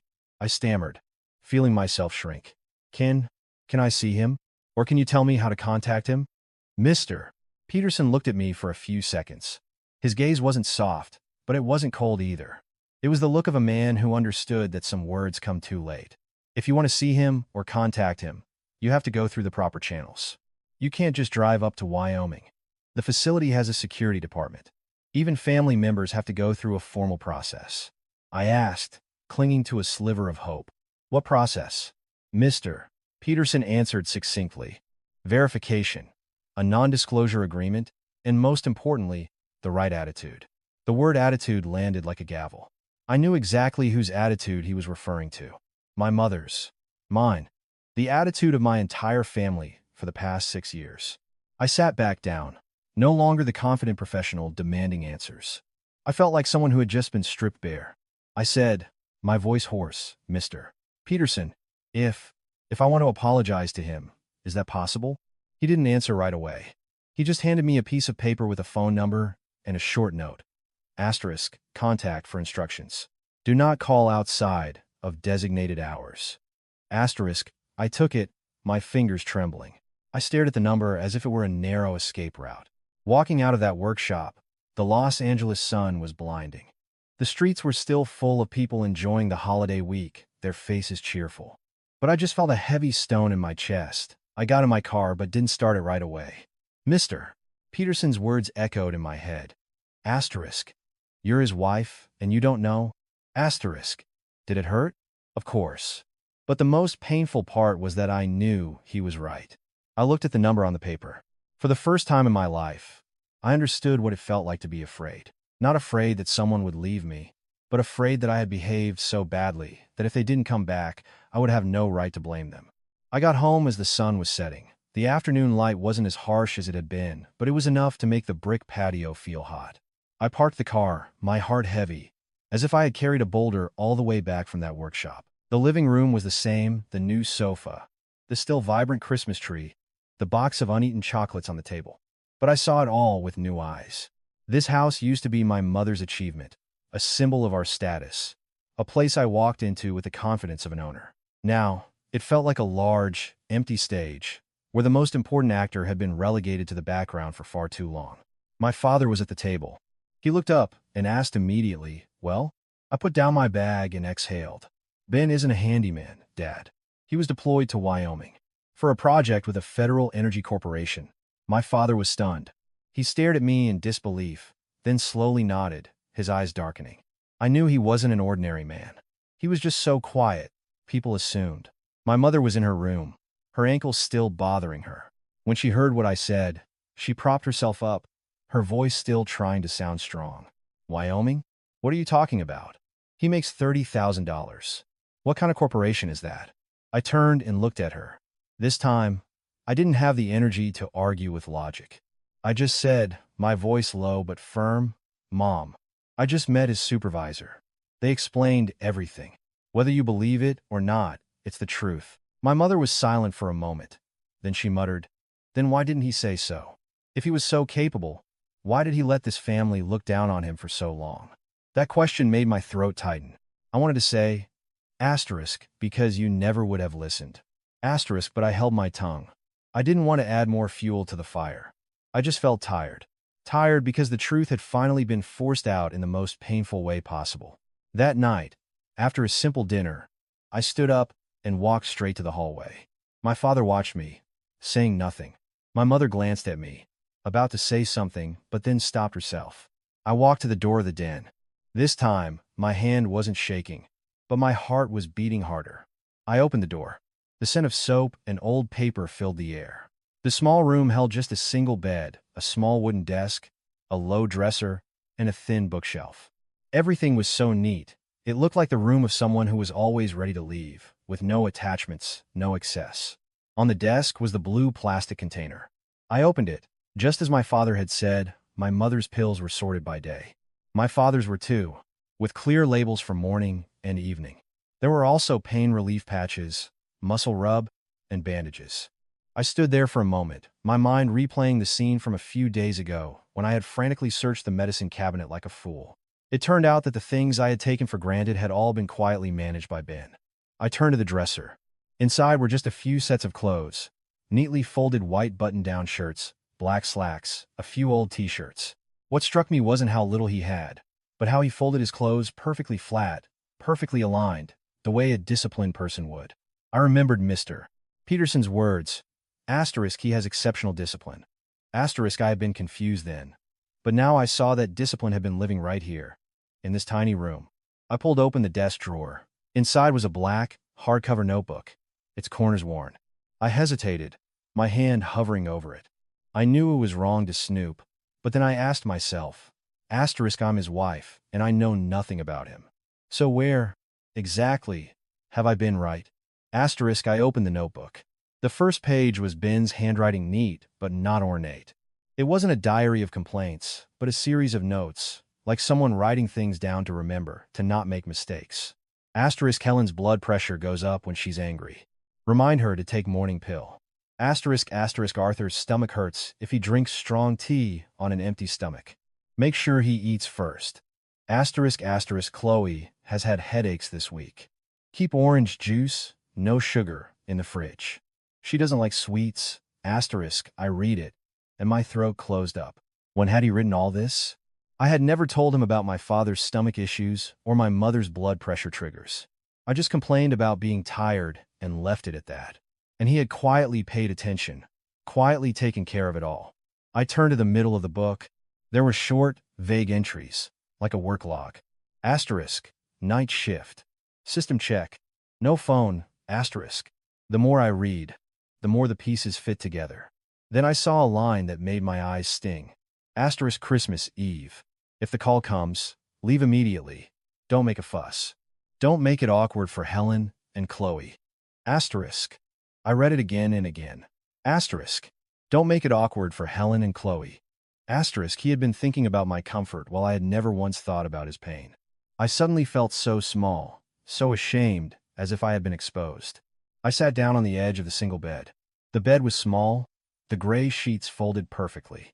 A man had lived in this room for 6 years, enduring so many insults, yet he had still written in his notebook, asterisk, don't make it awkward. Asterisk, not one word of blame, not one I'm tired, not one I'm hurt. I turned another page, my hand trembling. In a small pocket of the notebook was a photo, about the size of a wallet picture. It was a candid shot of me, asleep on the sofa. My hair messy, no makeup, a pillow crease on my cheek. He must have taken it when I had fallen asleep from exhaustion. It wasn't a flattering picture, but it was real, and he had kept it like a treasure. I suddenly laughed, a laugh that brought tears streaming down my face. I didn't know why I was laughing. Maybe it was the irony of it all. The person who was most disrespected in this house was the one who loved me in the kindest, most decent way. I wiped my face, but the tears kept coming. Just then, the door creaked open. My mother was standing there, leaning against the doorframe, looking at me. She saw that I was crying and froze. I had never cried in front of her over my husband before. She took a step into the room, her voice uncertain. Chloe, what are you doing in here? I couldn't answer. I just handed her the notebook. She took it and flipped through a few pages. Her eyes stopped on the line. Asterisk Helen's blood pressure goes up when she's angry. Asterisk, she paused, then read the line about Christmas Eve. Her hands started to shake. She sat down on the small chair next to the bed, her lips pressed tightly together. After a long moment, she finally spoke, her voice much softer, no longer commanding. He really cared about this family, didn't he? I looked at my mother. There were tears in her eyes. My mother rarely cried. She was always tough, always putting on a brave face. But now, that tough exterior was cracking. She muttered, as if to herself, my God. And I said all those things about him. She didn't finish the sentence. Maybe she couldn't bring herself to repeat the words she had used. I didn't repeat them for her. I just saw one thing very clearly. Some people aren't cruel because they are inherently bad. They are cruel because they get used to using words to hurt others. And by the time they look back, it's too late. My father must have hurt us. He walked in, saw my mother holding the notebook and me crying. He didn't blame anyone. He just sighed. They say you reap what you sow. This storm wasn't in the sky. It was in our own mouths, Helen. My mother bowed her head. I saw her shoulders shake. She wasn't crying loudly. She was swallowing her sobs, like someone tasting the humiliation of the truth for the first time. I picked up my phone and looked at the screen. No messages, no calls. I suddenly understood. Ben had left on orders, following protocol. But something else had made it easy for him to go so quietly. It was because he no longer wanted to stay in a house that treated him like a shadow. I looked at the notebook in my mother's hand. His kind, decent words were like a spotlight, shining directly into my own heart. I said, my voice hoarse, Mom, I have to apologize to him. My mother looked up at me. This time, she didn't argue. She just nodded very slowly. Yes. Apologize, honey, she added. I have to apologize too. In the living room, the TV was still playing Christmas music. But in this small room, I felt that the spirit of the holiday wasn't in the music. It was in the fact that, finally, people were learning to bow their heads to what was right. I walked out of the den and closed the door gently, as if afraid to touch the last remnants of his decency. A profound shame washed over me, a shame so great I couldn't blame it on anyone else. And for the first time, I understood an apology isn't about getting someone to come back. An apology is so that you can stop being the villain in your own story. I closed the door to the den and walked out into the hallway, feeling as if I were walking on air. Ben's neat, Decent handwriting was seared into my mind, not a single word of complaint. They say the measure of a person is their heart. I suddenly felt that my own heart was paper thin, so thin that a single breath of careless words could tear it apart. I went down to the living room. My father was still there, silently pouring tea. My mother sat on the sofa, still holding the black notebook as if it were heavier than gold. I stood for a moment, then said, without any more beating around the bush, I'm going to write him a letter of apology. I won't call that number again randomly. I'll follow the proper channels. My father nodded slightly, his eyes red but tearless. He only said one thing, his voice soft. When you write your apology, don't write it to make yourself feel better. Write it to make him hurt less. My mother heard that, her lips tightening. She was so used to being right that she didn't know how to be wrong. I thought she would argue, but instead, she just let out a long sigh. You write it, Chloe. I'll write one too. Her saying I'll write one too sounded like it was pulled from her very soul. I looked at my mother and saw that, for the first time, she no longer had the air of the lady of the house. She looked like an old woman, terrified of losing a good person she herself had driven away. I went up to my office and sat at my desk. I opened my laptop, but my hands hovered over the keyboard. How do I even start? To write, Ben, I'm sorry, was easy. But to say what I was sorry times for times was the hard part. I replayed the scenes in my head, my mother's insults about his salary, Kyle's mockery, Ashley's jabs, and my own silence. My silence had made me an accomplice. If I couldn't face that, the letter would be meaningless. I started to write. I didn't use fancy words. I wrote as if I were speaking to the person who had once lived in my house, the person who had served me a bowl of hot soup. Ben, it's Chloe. I am sorry for staying silent while you were being insulted. I am sorry for letting you be treated like a guest in the very home you took care of. I am sorry that my one word okay on Christmas Eve sent you away without me even asking you a single decent question, asterisk. At that point, my eyes welled up. I stopped, took a deep breath, and continued. Asterisk, I am not asking you to come back. I am only asking you to know that I finally understand where I went wrong. If you need peace, I will not drag you back into the place that hurt you. Asterisk, when I finished, I reread it, editing a few parts to be clearer, deleting any sentence that sounded like an excuse. I didn't want to explain that I was busy, that I was tired, that I was afraid of arguments. Those reasons were just for me to save face. And the person who needed saving right now wasn't me. I printed the letter. The warm paper felt fresh from the printer, like something new and raw. I brought it downstairs for my parents to see. My father read it and nodded. My mother took the letter and looked at it for a long time, as if staring into a mirror. I said, Mom, you write yours now. Write it in your own way. Just be honest. My mother sat silently for a moment, then slowly pulled a piece of paper toward her. She picked up a pen as if it had been years since she had written the words I'm sorry. Her handwriting wasn't elegant, and each letter seemed to tremble. Asterisk, I am Helen, your mother-in-law. I apologize for my cruel mouth. I treated you like hired help. I said things to humiliate you in front of others. I am an old woman who didn't know better. I am sorry. Asterisk. She stopped there. She quickly wiped her eyes, her voice turning sharp to hide her embarrassment. Is that enough? Will he even believe it? I looked at my mother and said quietly, whether he believes it is his choice. Our only choice is to be honest. My father poured more tea and sighed. Words are like the wind. They fly away, but they leave a chill behind. If you want to warm things up again, you have to stand in the cold for a while. We put both letters in an envelope. I remembered the paper Mr. Peterson had given me the phone number and the instruction to Times contact for instructions asterisk. I hesitated for a second, then dialed the number. It rang twice before a man answered, his voice brief and impersonal. Hello. I swallowed. Yes, my name is Chloe Davis. I was given this number by Mr. Peterson regarding Ben Carter. The line was silent for a beat, then the voice said, 1 moment. No explanation, no questions, just 1 moment. I heard a clicking sound as the call was transferred. A few seconds later, a different voice came on, deeper and more formal. This is Frank Jacobs. What is the nature of your contact? Just hearing his title-less name made my blood run cold. His tone wasn't threatening, but it was clear that this was not a place where a wife could call and demand answers. I replied, my family and I have letters of apology for Ben. We would like to have them delivered, and if possible, to know the proper procedure. Mr. Jacobs cut straight to the point. Do you wish to see Mr. Carter? Or do you wish for him to return home? I straightened my back and answered clearly. No, sir. I am not making any demands. I only want him to know that we understand we were wrong. There was a silence on the line for a few seconds. I could hear his faint breathing as he considered my words. Then he asked, "What is the content of the letters?" I didn't read them verbatim. I summarized the key points. We are admitting fault for our insulting and demeaning behavior. And for my silence, we are apologizing without any expectations. Mr.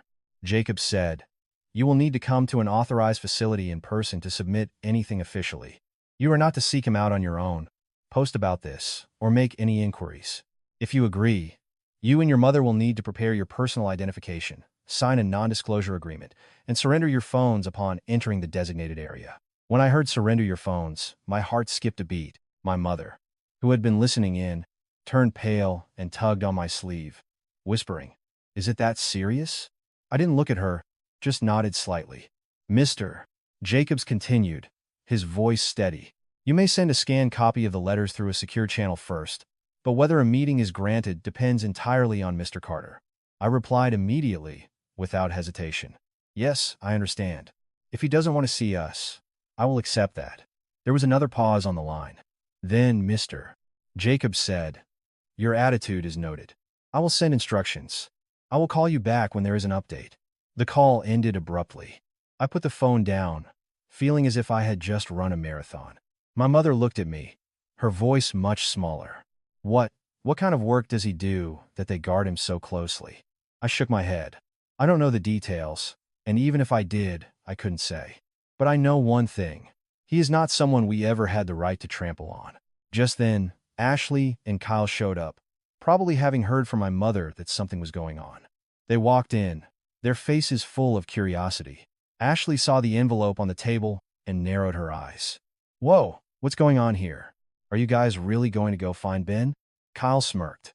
"He's just sulking. A guy making $30K a year has no right to be so dramatic." I snapped. This time, I didn't hold back. I looked directly at Kyle, my voice not loud, but sharp enough to silence the room. "Kyle, if you say one more word like that, I will ask you to leave my house. Do not use your mouth to step on other people anymore." Kyle's face fell. Ashley was stunned and about to argue, but my father set his teacup down with a firm click. He said, slowly but with weight, "Quiet. It's the holidays. Don't make me ashamed of my own children's lack of grace." They were both too flustered to say anything else. My mother didn't chime in, as she usually would. She just turned her head away, hiding a sigh. That night, I carefully scanned the 2 letters and sent them according to Mr. Jacobs' instructions. After I sent them, I sat in silence. Outside, the Christmas lights were still on, but no one was playing holiday music anymore. My father went to bed early. My mother sat on the sofa, her gaze distant, as if she were learning for the first time how to live without using words as weapons. As for me, I understood that from now on, every step I took had to be sincere. Because some doors, once closed, can only be knocked on again with genuine decency, not with the entitlement of a wife or the pride of a wealthy family.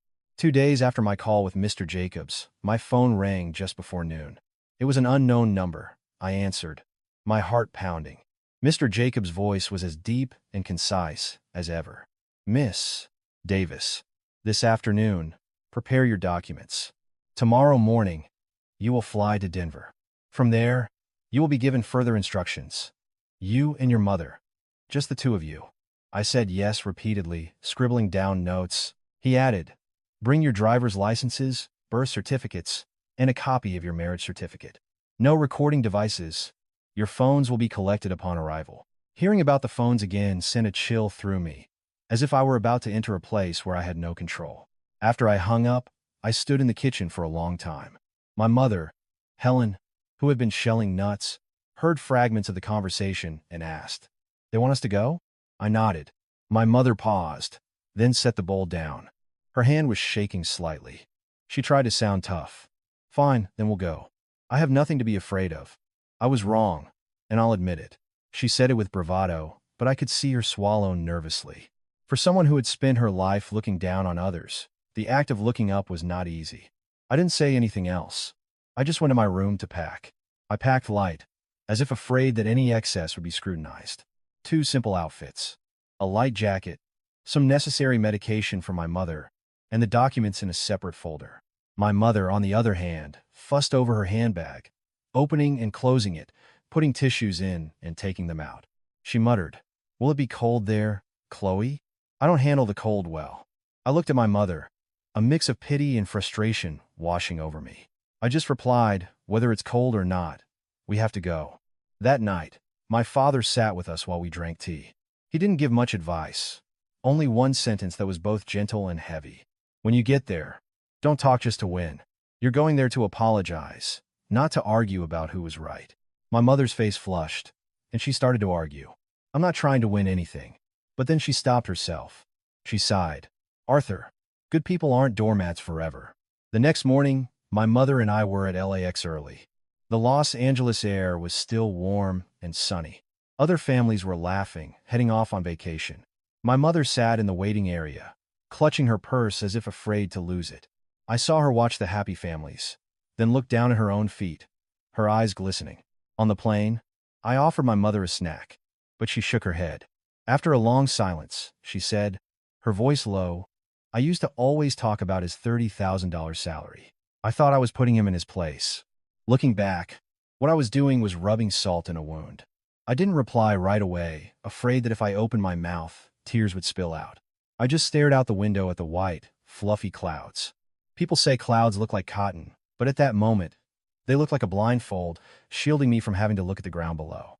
But I couldn't be shielded anymore.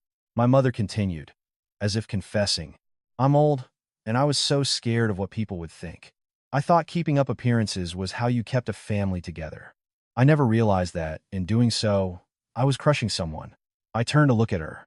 It was the first time she had said something like that without adding a but, without making an excuse, without blaming anyone. She was just admitting it. I let out a breath. "For you to admit that, Mom, that's a big deal." She gave a bitter, humorless smile. A big deal that came too late. She turned her head away and quickly dabbed her eyes with a tissue. I pretended not to notice, to spare her the embarrassment. The plane landed in Denver. The air was completely different. The moment we stepped outside, the wind hit us. The smell of cold and exhaust made me shiver. My mother pulled her scarf tighter and muttered, "It really is cold out here." From Denver, we were instructed to take a shuttle to Wyoming. The drive was long. The sky was gray, and a light, misty rain was falling. The landscape was filled with empty fields and low-slung houses. The atmosphere felt heavy. On the shuttle, my mother hugged her purse, occasionally letting out a small, quiet sob, as if from exhaustion and fear. I watched her and remembered the saying, "What goes around comes around." Her payback wasn't in money or public humiliation. It was in being forced to confront, in stark reality, how much pain she had caused another person. As we neared the energy complex, the air changed again. The wind carried the scent of coal dust, damp earth, and metal. I had never seen a place so overtly disciplined. Security checkpoints, warning signs, high fences. There weren't many people, but everyone moved with a quick, efficient purpose. The car stopped. A man in a uniform with an ID badge approached us. His voice was polite but firm. "Miss Davis, please follow me. Your phones will be collected here." My mother and I handed them over. I felt as if I had just surrendered the one thing that connected me to my familiar world. From this point on, it was just us and the truth. We were led into an office building. The room was brightly lit with fluorescent lights, furnished with simple tables and chairs, nothing extra. Mr. Jacobs appeared. In person, he was even more imposing than on the phone. He checked our documents, cross-referenced our information, and then placed 2 non-disclosure agreements in front of us. He said, succinctly, "Read carefully and sign. You are not to discuss the nature of the work conducted here with anyone. You are not to post about it or speculate. If you agree, sign." My mother looked at the paper, her hand visibly shaking. She looked at me, her eyes asking, "Do we really have to sign this?" I nodded. She bit her lip and picked up the pen, her signature a little shaky. I signed after her. Mr. Jacobs collected the papers and looked at us directly. "Why do you wish to see Mr. Carter?" The question made my throat tighten. I answered, just as I had practiced, without embellishment. "To apologize, and to have our apologies officially conveyed." Mr. Jacobs turned to my mother. And you, ma'am? My mother stood up. She no longer had the imperious posture she held in her living room in Los Angeles. She bowed her head, her voice hoarse. I want to apologize. I treated him like a servant. I said horrible things. I was wrong. As she said it, her voice broke. I saw her try to compose herself, but she couldn't. She suddenly bowed even lower, as if that bow were her most honest statement. Mr. Jacobs watched us for a long time. Then he asked a question that made my heart stop, and if Mr. Carter refuses to see you? I answered immediately, though my throat was dry. We will accept that. My mother nodded, her lips pressed together, and whispered, I accept that. The room was silent except for the hum of the air conditioner. I didn't know if we had passed some kind of test. I just knew that from the moment we arrived here, there was no more room for excuses. If we couldn't see him, we would have to live with that truth and live more honorably because of it. Mr. Jacob stood up and said, Please wait here. We sat. My mother gripped my hand so tightly, her knuckles were white. Her hand was as cold as the Wyoming wind. I looked out the window, which was fogged with condensation. Outside, the world was gray, the rain still falling. Inside my heart, a different kind of rain was falling, the rain of regret, silent but seeping deep into everything. I didn't know if the door in front of us would open or remain closed. But for the first time, I understood something clearly. You don't apologize to be forgiven. You apologize so you can stop being cruel, stop being thoughtless, stop using your pride as a weapon. And if I had to pay the price by waiting in the cold, I would. Because this cold was nothing compared to the cold I had shown Ben for years. We sat waiting in that brightly lit room. My hands rested on my knees, but they still trembled slightly. My mother held my hand, clutching it as if for support. No one spoke. Anything we could say felt hollow. All I could hear was the steady hum of the HVAC system, making it feel as if we were in some sterile, distant place, not in the middle of a high-security complex in Wyoming. The door opened. Mr. Jacobs walked in and gave a short, curt nod. Follow me. My mother and I stood up. Her leg was stiff, and she winced. I supported her. We walked down a long, gray hallway, lined with framed regulations. Asterisk, authorized personnel only. No photography. Confidentiality is mandatory. Asterisk. I felt my throat go dry. For the first time in my life, I truly understood what it felt like to have no power. Mr. Jacobs led us into another room labeled Review Office. Inside, there was a long table with 3 chairs on one side and a single chair on the other. No water, no coffee, nothing to soften the atmosphere. Just bright lights and silence. A man in his 40s entered. He wore a neat, button-down shirt and an ID badge. His gaze was direct. Mr. Jacobs introduced him. This is Mr. Huang, from Internal Review. Mr. Huang didn't shake our hands. He just sat down and opened a file. He looked at me and asked, his voice even but sharp, Chloe Davis. Your relationship to Ben Carter? I replied, I'm his wife. He turned to my mother, Helen Price. Your relationship? My mother swallowed. Mother-in-law. Mr. Huang nodded and turned a page. What is your purpose here today? I had prepared an answer, but hearing the question still made me tense up.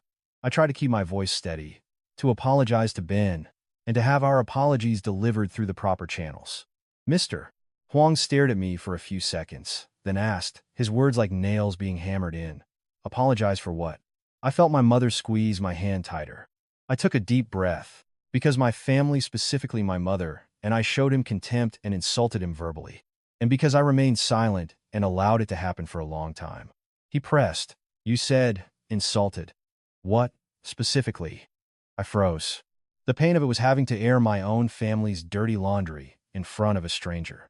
But I knew this was no time to be evasive. I answered honestly. We mocked his salary. We called him a freeloader. We treated him like a servant in our own home. Hearing me say it out loud, my mother's face flushed with shame. She was about to say something, but Mr. Huang had already turned to her. Ma'am, do you confirm that what Miss Davis said is accurate? My mother bowed her head very low. Yes. I was wrong. The words came out, her voice as hoarse as if she were speaking through sand. My eyes stung. My mother had spent her entire life needing to win. Now, here she was, admitting she was wrong, not to a relative, but to a stranger in a place of rigid rules.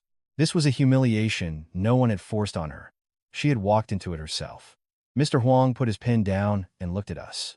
Mr. Carter is currently on active assignment. The concept of a wife wanting to see him just because does not exist here. Do you understand? I answered immediately. Yes, we understand.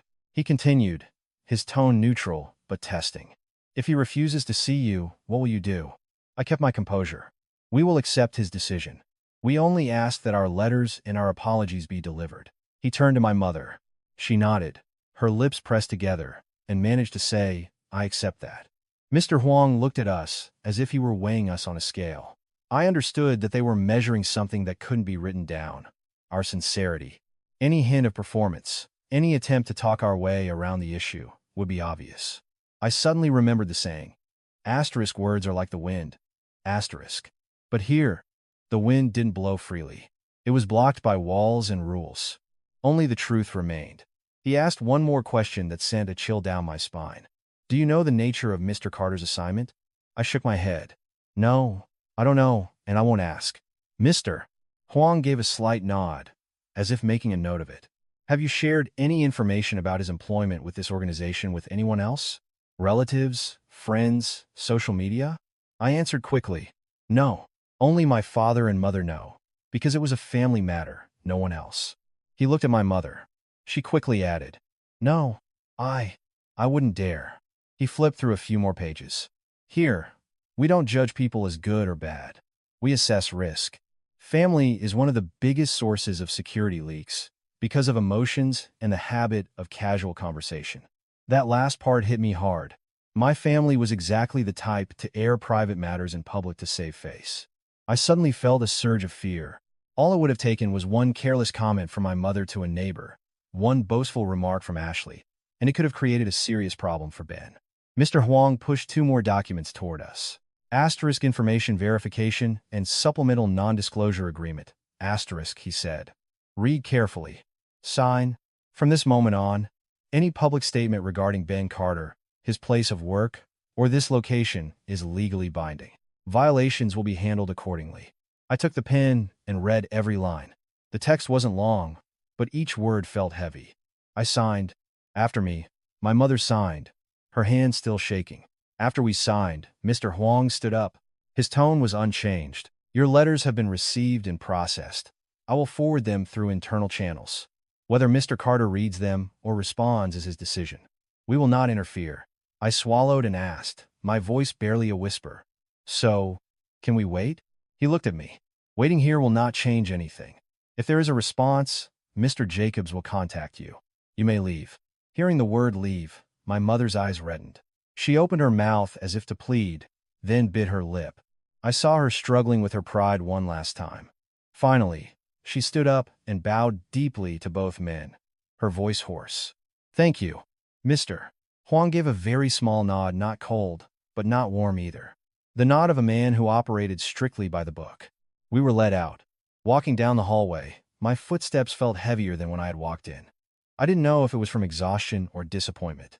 When we were outside the secure area, Mr. Jacobs handed back our phones. Return to your hotel. I will call if there is any new information. I took my phone but didn't turn it on right away. It was strange. Normally, I felt anxious without my phone. Now, holding it, it just felt like a cold piece of metal. The answer I needed wasn't on a screen. It was with the person I had hurt so deeply. Outside, the Wyoming wind whipped against my face, the scent of coal dust in the air. My mother walked slowly, and I supported her. She said, so quietly the wind almost stole the words, Chloe, is that it? Is it over? I looked at my mother. I didn't want to say it was over, but I couldn't say it wasn't. I just told her the truth. We did what we had to do. The rest is up to him. My mother fell silent. After a long moment, she sighed, a sound that seemed to fall to the ground. You get old before you finally understand that life has consequences. You treat someone badly, and then even asking for a single word in return becomes impossible. I didn't reply. I just held my mother's hand tighter, afraid she might stumble. My heart was no longer filled with anger or pride, just a quiet, profound regret. A regret that wasn't loud, but clung to me like coal dust, covering every thought. We got back to our hotel as it was getting dark. I turned on my phone. No new messages, no missed calls. I set it down and looked out the window. Outside, The streetlights cast a yellow glow on the falling mist. I suddenly remembered the orange Ben had left for me on Christmas Eve. Such a small thing, yet it hurt all the way to now. I said to myself, as if to finally silence my own excuses, stop talking about being better. Just be better. Talking was easy. Doing it was hard. But if, one day, Ben ever read my letter, I wanted him to know that I wasn't just apologizing on paper. I was learning to apologize with my life. We left Wyoming the next morning. The sky was still gray, the wind was still cold, and the rain was still a fine mist. I pulled our suitcases while my mother walked slowly, each step heavier than before. On the shuttle back to Denver, she didn't say much. She just stared out the window, her eyes fixed on the passing landscape, as if rewatching the entire movie of her life. I didn't speak either, not because I was angry, but because I had become afraid of words. I had used both words and silence to hurt someone. Now, I just wanted to guard my mouth and my heart. The flight returned us to Los Angeles in the afternoon. The moment I stepped out of the airport, the heat hit me like a wave. On one end was the biting cold of Wyoming, on the other the sweltering heat of LA. But inside, I felt just as cold. The cold wasn't in the weather. It was in not knowing if someone would ever accept your apology. When we got home, my father had the door open, waiting for us in the living room.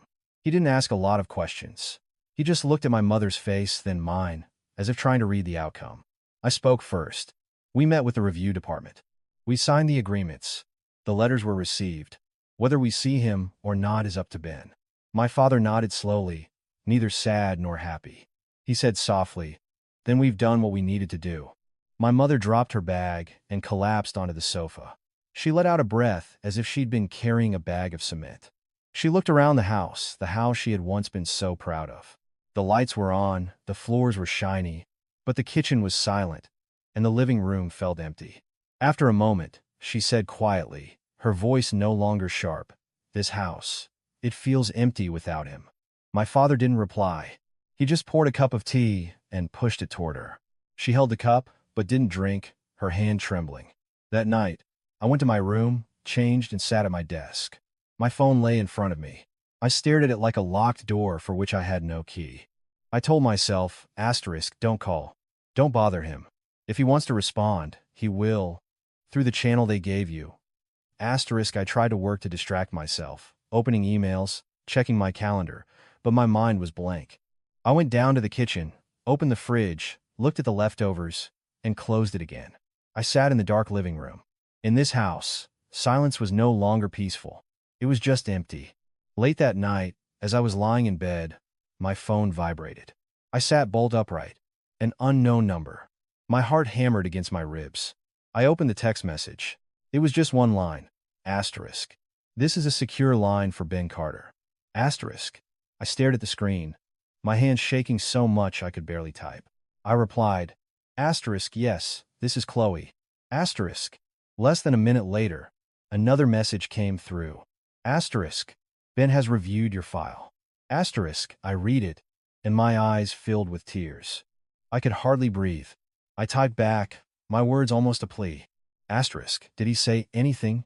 The other end didn't reply immediately. I watched the three little dots appear and disappear.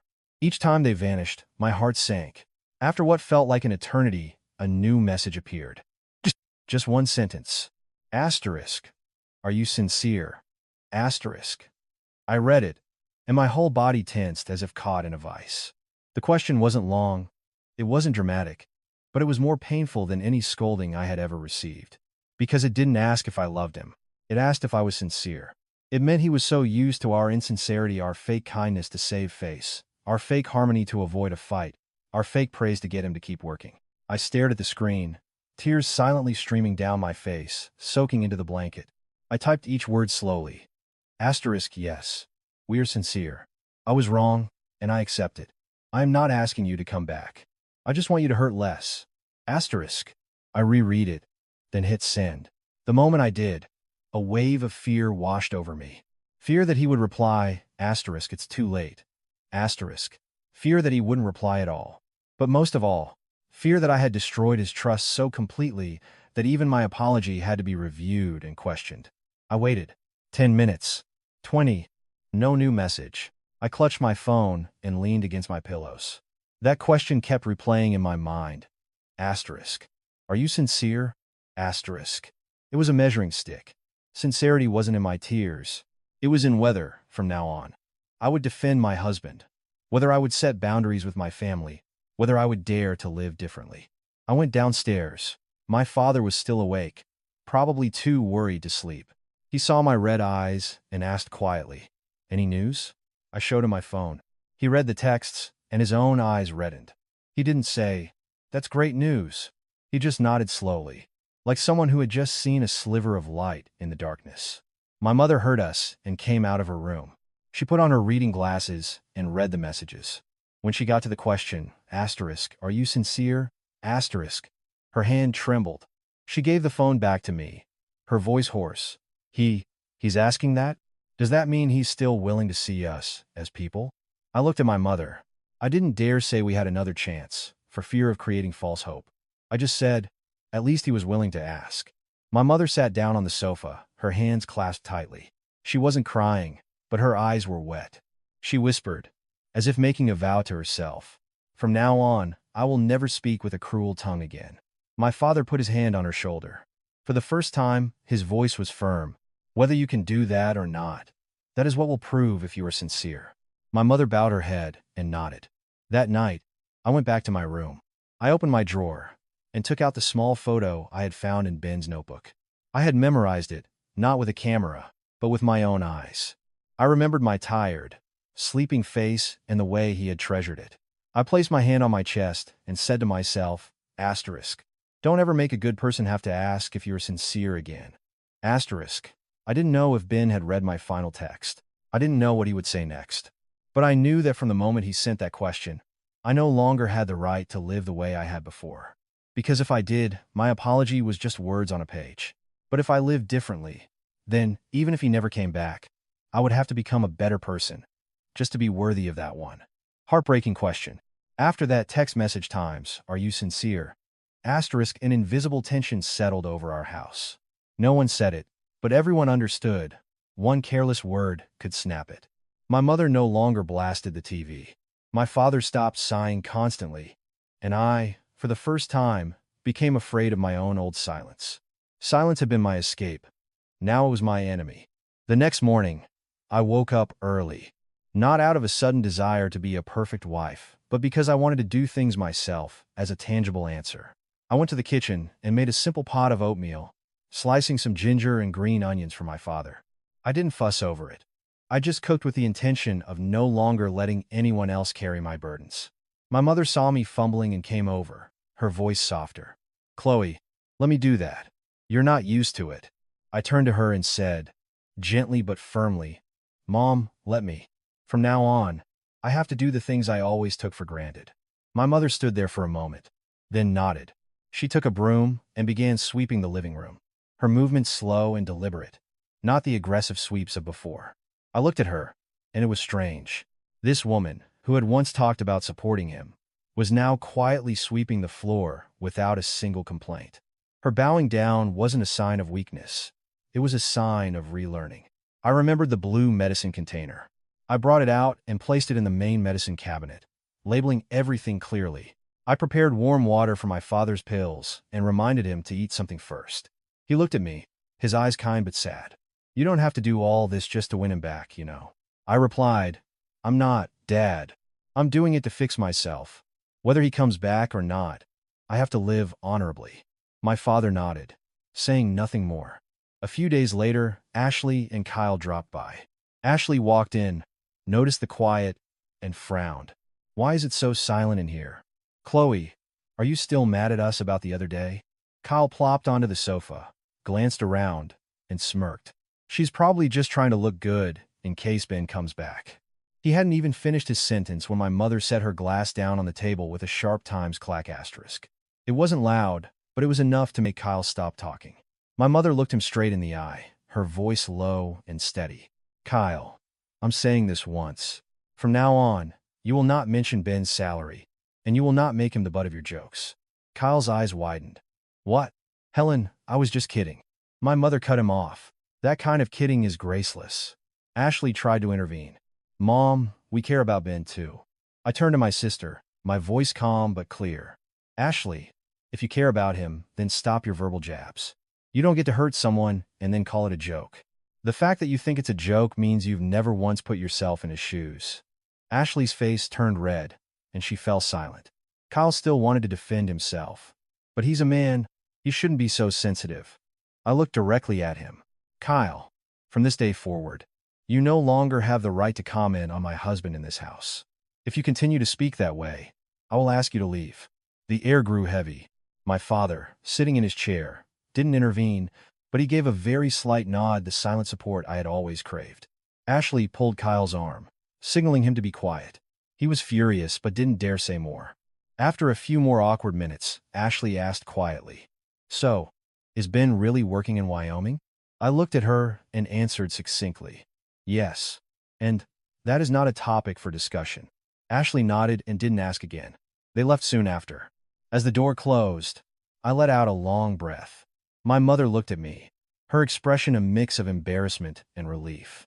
She said softly, "I thought you were going to stay silent. Like you always do." I gave a bitter smile. "I was silent for too long, Mom. So silent that he left." My mother bowed her head. She didn't argue. In the following days, I started doing things I had once considered beneath me. I took out the trash, polished the family silver, and tended to the orchids on the balcony. The plants were still struggling, but I watered them properly, patiently. Every time I saw a tiny new bud, I thought of Ben, quietly doing everything as if it didn't matter if anyone was watching. My mother was changing too, but an old person's change isn't always smooth. Sometimes, she would almost lose her temper, or a harsh word would almost slip out, but then she would catch herself, swallowing it down.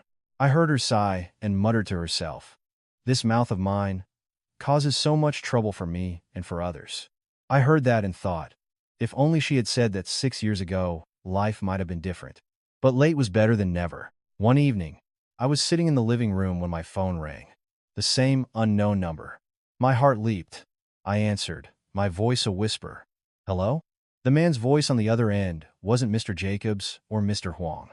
It was deep, a little hoarse, and said only one word. "Chloe." I shot up from my seat.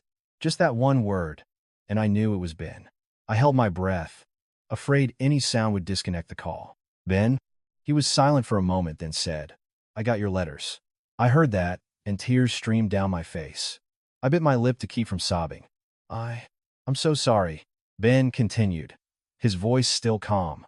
"I don't need any more apologies, Chloe. Not with words." His sentence hung in the air. I understood. He was talking about sincerity. I swallowed. "I know." He let out a soft breath, like wind through a crack in a door. "Is your mother still talking like she used to?"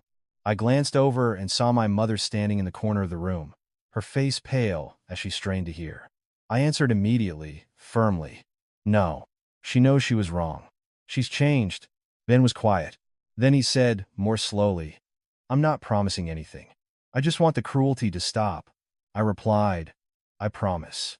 The line was silent for a moment. I could hear a faint background noise, like wind and distant machinery. Then Ben said something that both broke my heart and healed it a little. "Just live with integrity, Chloe. That's enough." And then he hung up. "No, I'll be back. No, I forgive you. No, I miss you." Just a final, quiet instruction. A benchmark. I stood there, the dead phone still pressed to my ear. My mother walked over, her voice trembling. Was that him, Chloe?" I nodded, the tears finally falling freely. "Yes." My mother covered her mouth, her eyes red. She didn't say, "He has to come home." She didn't say anything about herself. She just whispered, as if to the universe, "So there's still a path forward." I looked at my mother, then at my father. He stood up, walked to the mantelpiece, and lit a candle. He wasn't praying for a reunion. He was praying for peace. I understood. The kindest person in our house was finally tired of being the peacemaker. That night, I went out to the balcony and looked at the orchids. A tiny, green bud was pushing its way out. I didn't dare to be too happy, but my heart felt a little warmer. Ben hadn't promised to return, but he had called. He had asked. He had reminded me to stop the cruelty. For me, that was a door, cracked open just a little. And I knew that to open it further, I couldn't use pleas or demands. I had to use every single day to live up to the promise I had sent him, to live with integrity, to maintain boundaries, and to never again let anyone in this house use Ben's dignity as a punchline. After Ben's call, our house entered a new state of being no longer loud, no longer for show, no longer obsessed with keeping up appearances. It was quiet, but it was a conscious quiet, a quiet for self-reflection and self-correction. My mother, Helen, changed the most, especially her words. She, who was so used to her tongue being a knife, would now pause before a sharp comment could escape. One day, I saw her in the kitchen, annoyed that the soup she'd made was bland. She was about to snap, but then she sighed. Oh, well, what's the point of harsh words? Just that small phrase sounded like it came from a different person entirely. My father was still a man of few words, but he did something I'll never forget. He took the small, simple chair from Ben's old room, wiped it down carefully, and placed it in the hallway. He told me, "Leave it there, so when he comes back, he won't have to look for a place to sit." No one dared to answer the question of times when asterisk, but the way my father placed that chair, as if reserving a seat for a good man, made my throat tighten. As for me, I went back to work the projects, the meetings, the contracts, but I no longer saw my home as a place that ran itself. I did my part. I woke up early to make sure my father had warm water for his medication. I reminded my mother not to stay up too late watching TV. I cleaned the family photos on the mantle every week. I wasn't doing it to score points. I was doing it because I understood that a home cannot be built on a foundation of contempt. I also reinforced the boundaries with my sister and her husband. The next time Kyle visited and made a snide remark, I stopped him immediately. In this house, we don't speak with cruelty. When Ashley started to giggle, one look from me was enough to silence her. I used to be so afraid of disrupting the peace. Now I knew that any peace bought with another person's dignity wasn't worth having. One afternoon, I overheard my mother on the phone with a neighbor. She said, "Yes, my son-in-law is working away from home. I don't ask too many questions. At my age, I've learned that guarding your tongue is how you guard your blessings." I stood behind the door, my heart aching. My mother speaking of blessings was the sound of someone who had finally learned a lesson through great pain. But the price for that lesson wasn't just a messy house or a broken water heater. The biggest price was that I had lost the right to ask Ben to come back. Even though he had called, even though he had asked about us, he maintained his distance. He was doing exactly what he said he would. He wasn't promising anything. Whenever I missed him, I didn't dare send a long text. I would just write something short and factual. Asterisk. The house is fine. Dad is well. Mom is taking her medicine. Asterisk. I never, ever mentioned him coming home. I understood that if I tried to pull him back with words before our home was truly a decent place, I would only be pulling him back into the coldness of the past. Time passed. Then, one morning, a delivery driver rang the doorbell. I went down to sign for a small package. It was a small, neatly wrapped box with no return address, only my name. I took it, my hand trembling, not from fear, but from a gut feeling. I brought it into my room and set it on the desk. My parents stood by the door, watching. My mother didn't press me, just said softly, "Open it, honey." I cut the tape. Inside was a black notebook, just like the one I had found in his room, but new. Next to it was a single folded piece of paper. I opened it. It was his familiar, neat handwriting. On the first page of the notebook, there were only 6 words. Asterisk. Just live a good life, Chloe. Asterisk. I read it, and a tear fell onto the page, blurring the ink. It wasn't a tear of simple sadness. It was a tear of understanding. He wasn't promising a reunion. He wasn't saying he forgave me. He was giving me a way to live. My father took the notebook and flipped through it. There were no mission details, no work secrets, just small notes, the kind Ben always wrote. Reminders about my father's medication schedule, a note for my mother to avoid getting agitated, a suggestion for me to get more sleep to prevent headaches. He wasn't here, but the decent way he lived, he had sent it back to us, a silent reminder.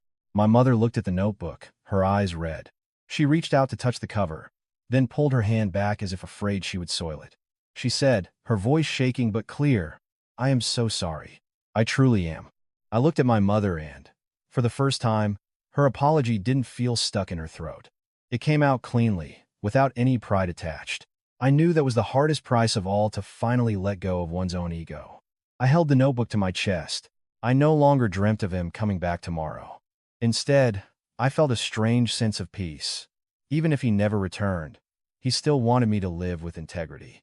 And I understood that sometimes love isn't about living under the same roof. It's about wanting the best for someone, even after you've been hurt by them. People say if you do good, you will receive good. But I've learned that to receive good, you first have to silence the small cruelties of your own mouth. My mother learned that lesson. I learned it too. And I believe that is a kind of happiness more durable than any expensive thing in this house. The lesson I learned from all of this is that in a family, you must never use money or status as a scale to weigh a person's worth. And you must never stay silent in the face of wrongdoing just to avoid a fight. Because silence, over time, becomes complicity. Asterisk. If you found this story meaningful, please leave a like. If you have any feedback for our channel, please leave a comment below. Thank you for listening to the end. I wish you all peace and health. Goodbye for now. And I hope you'll join us for the next.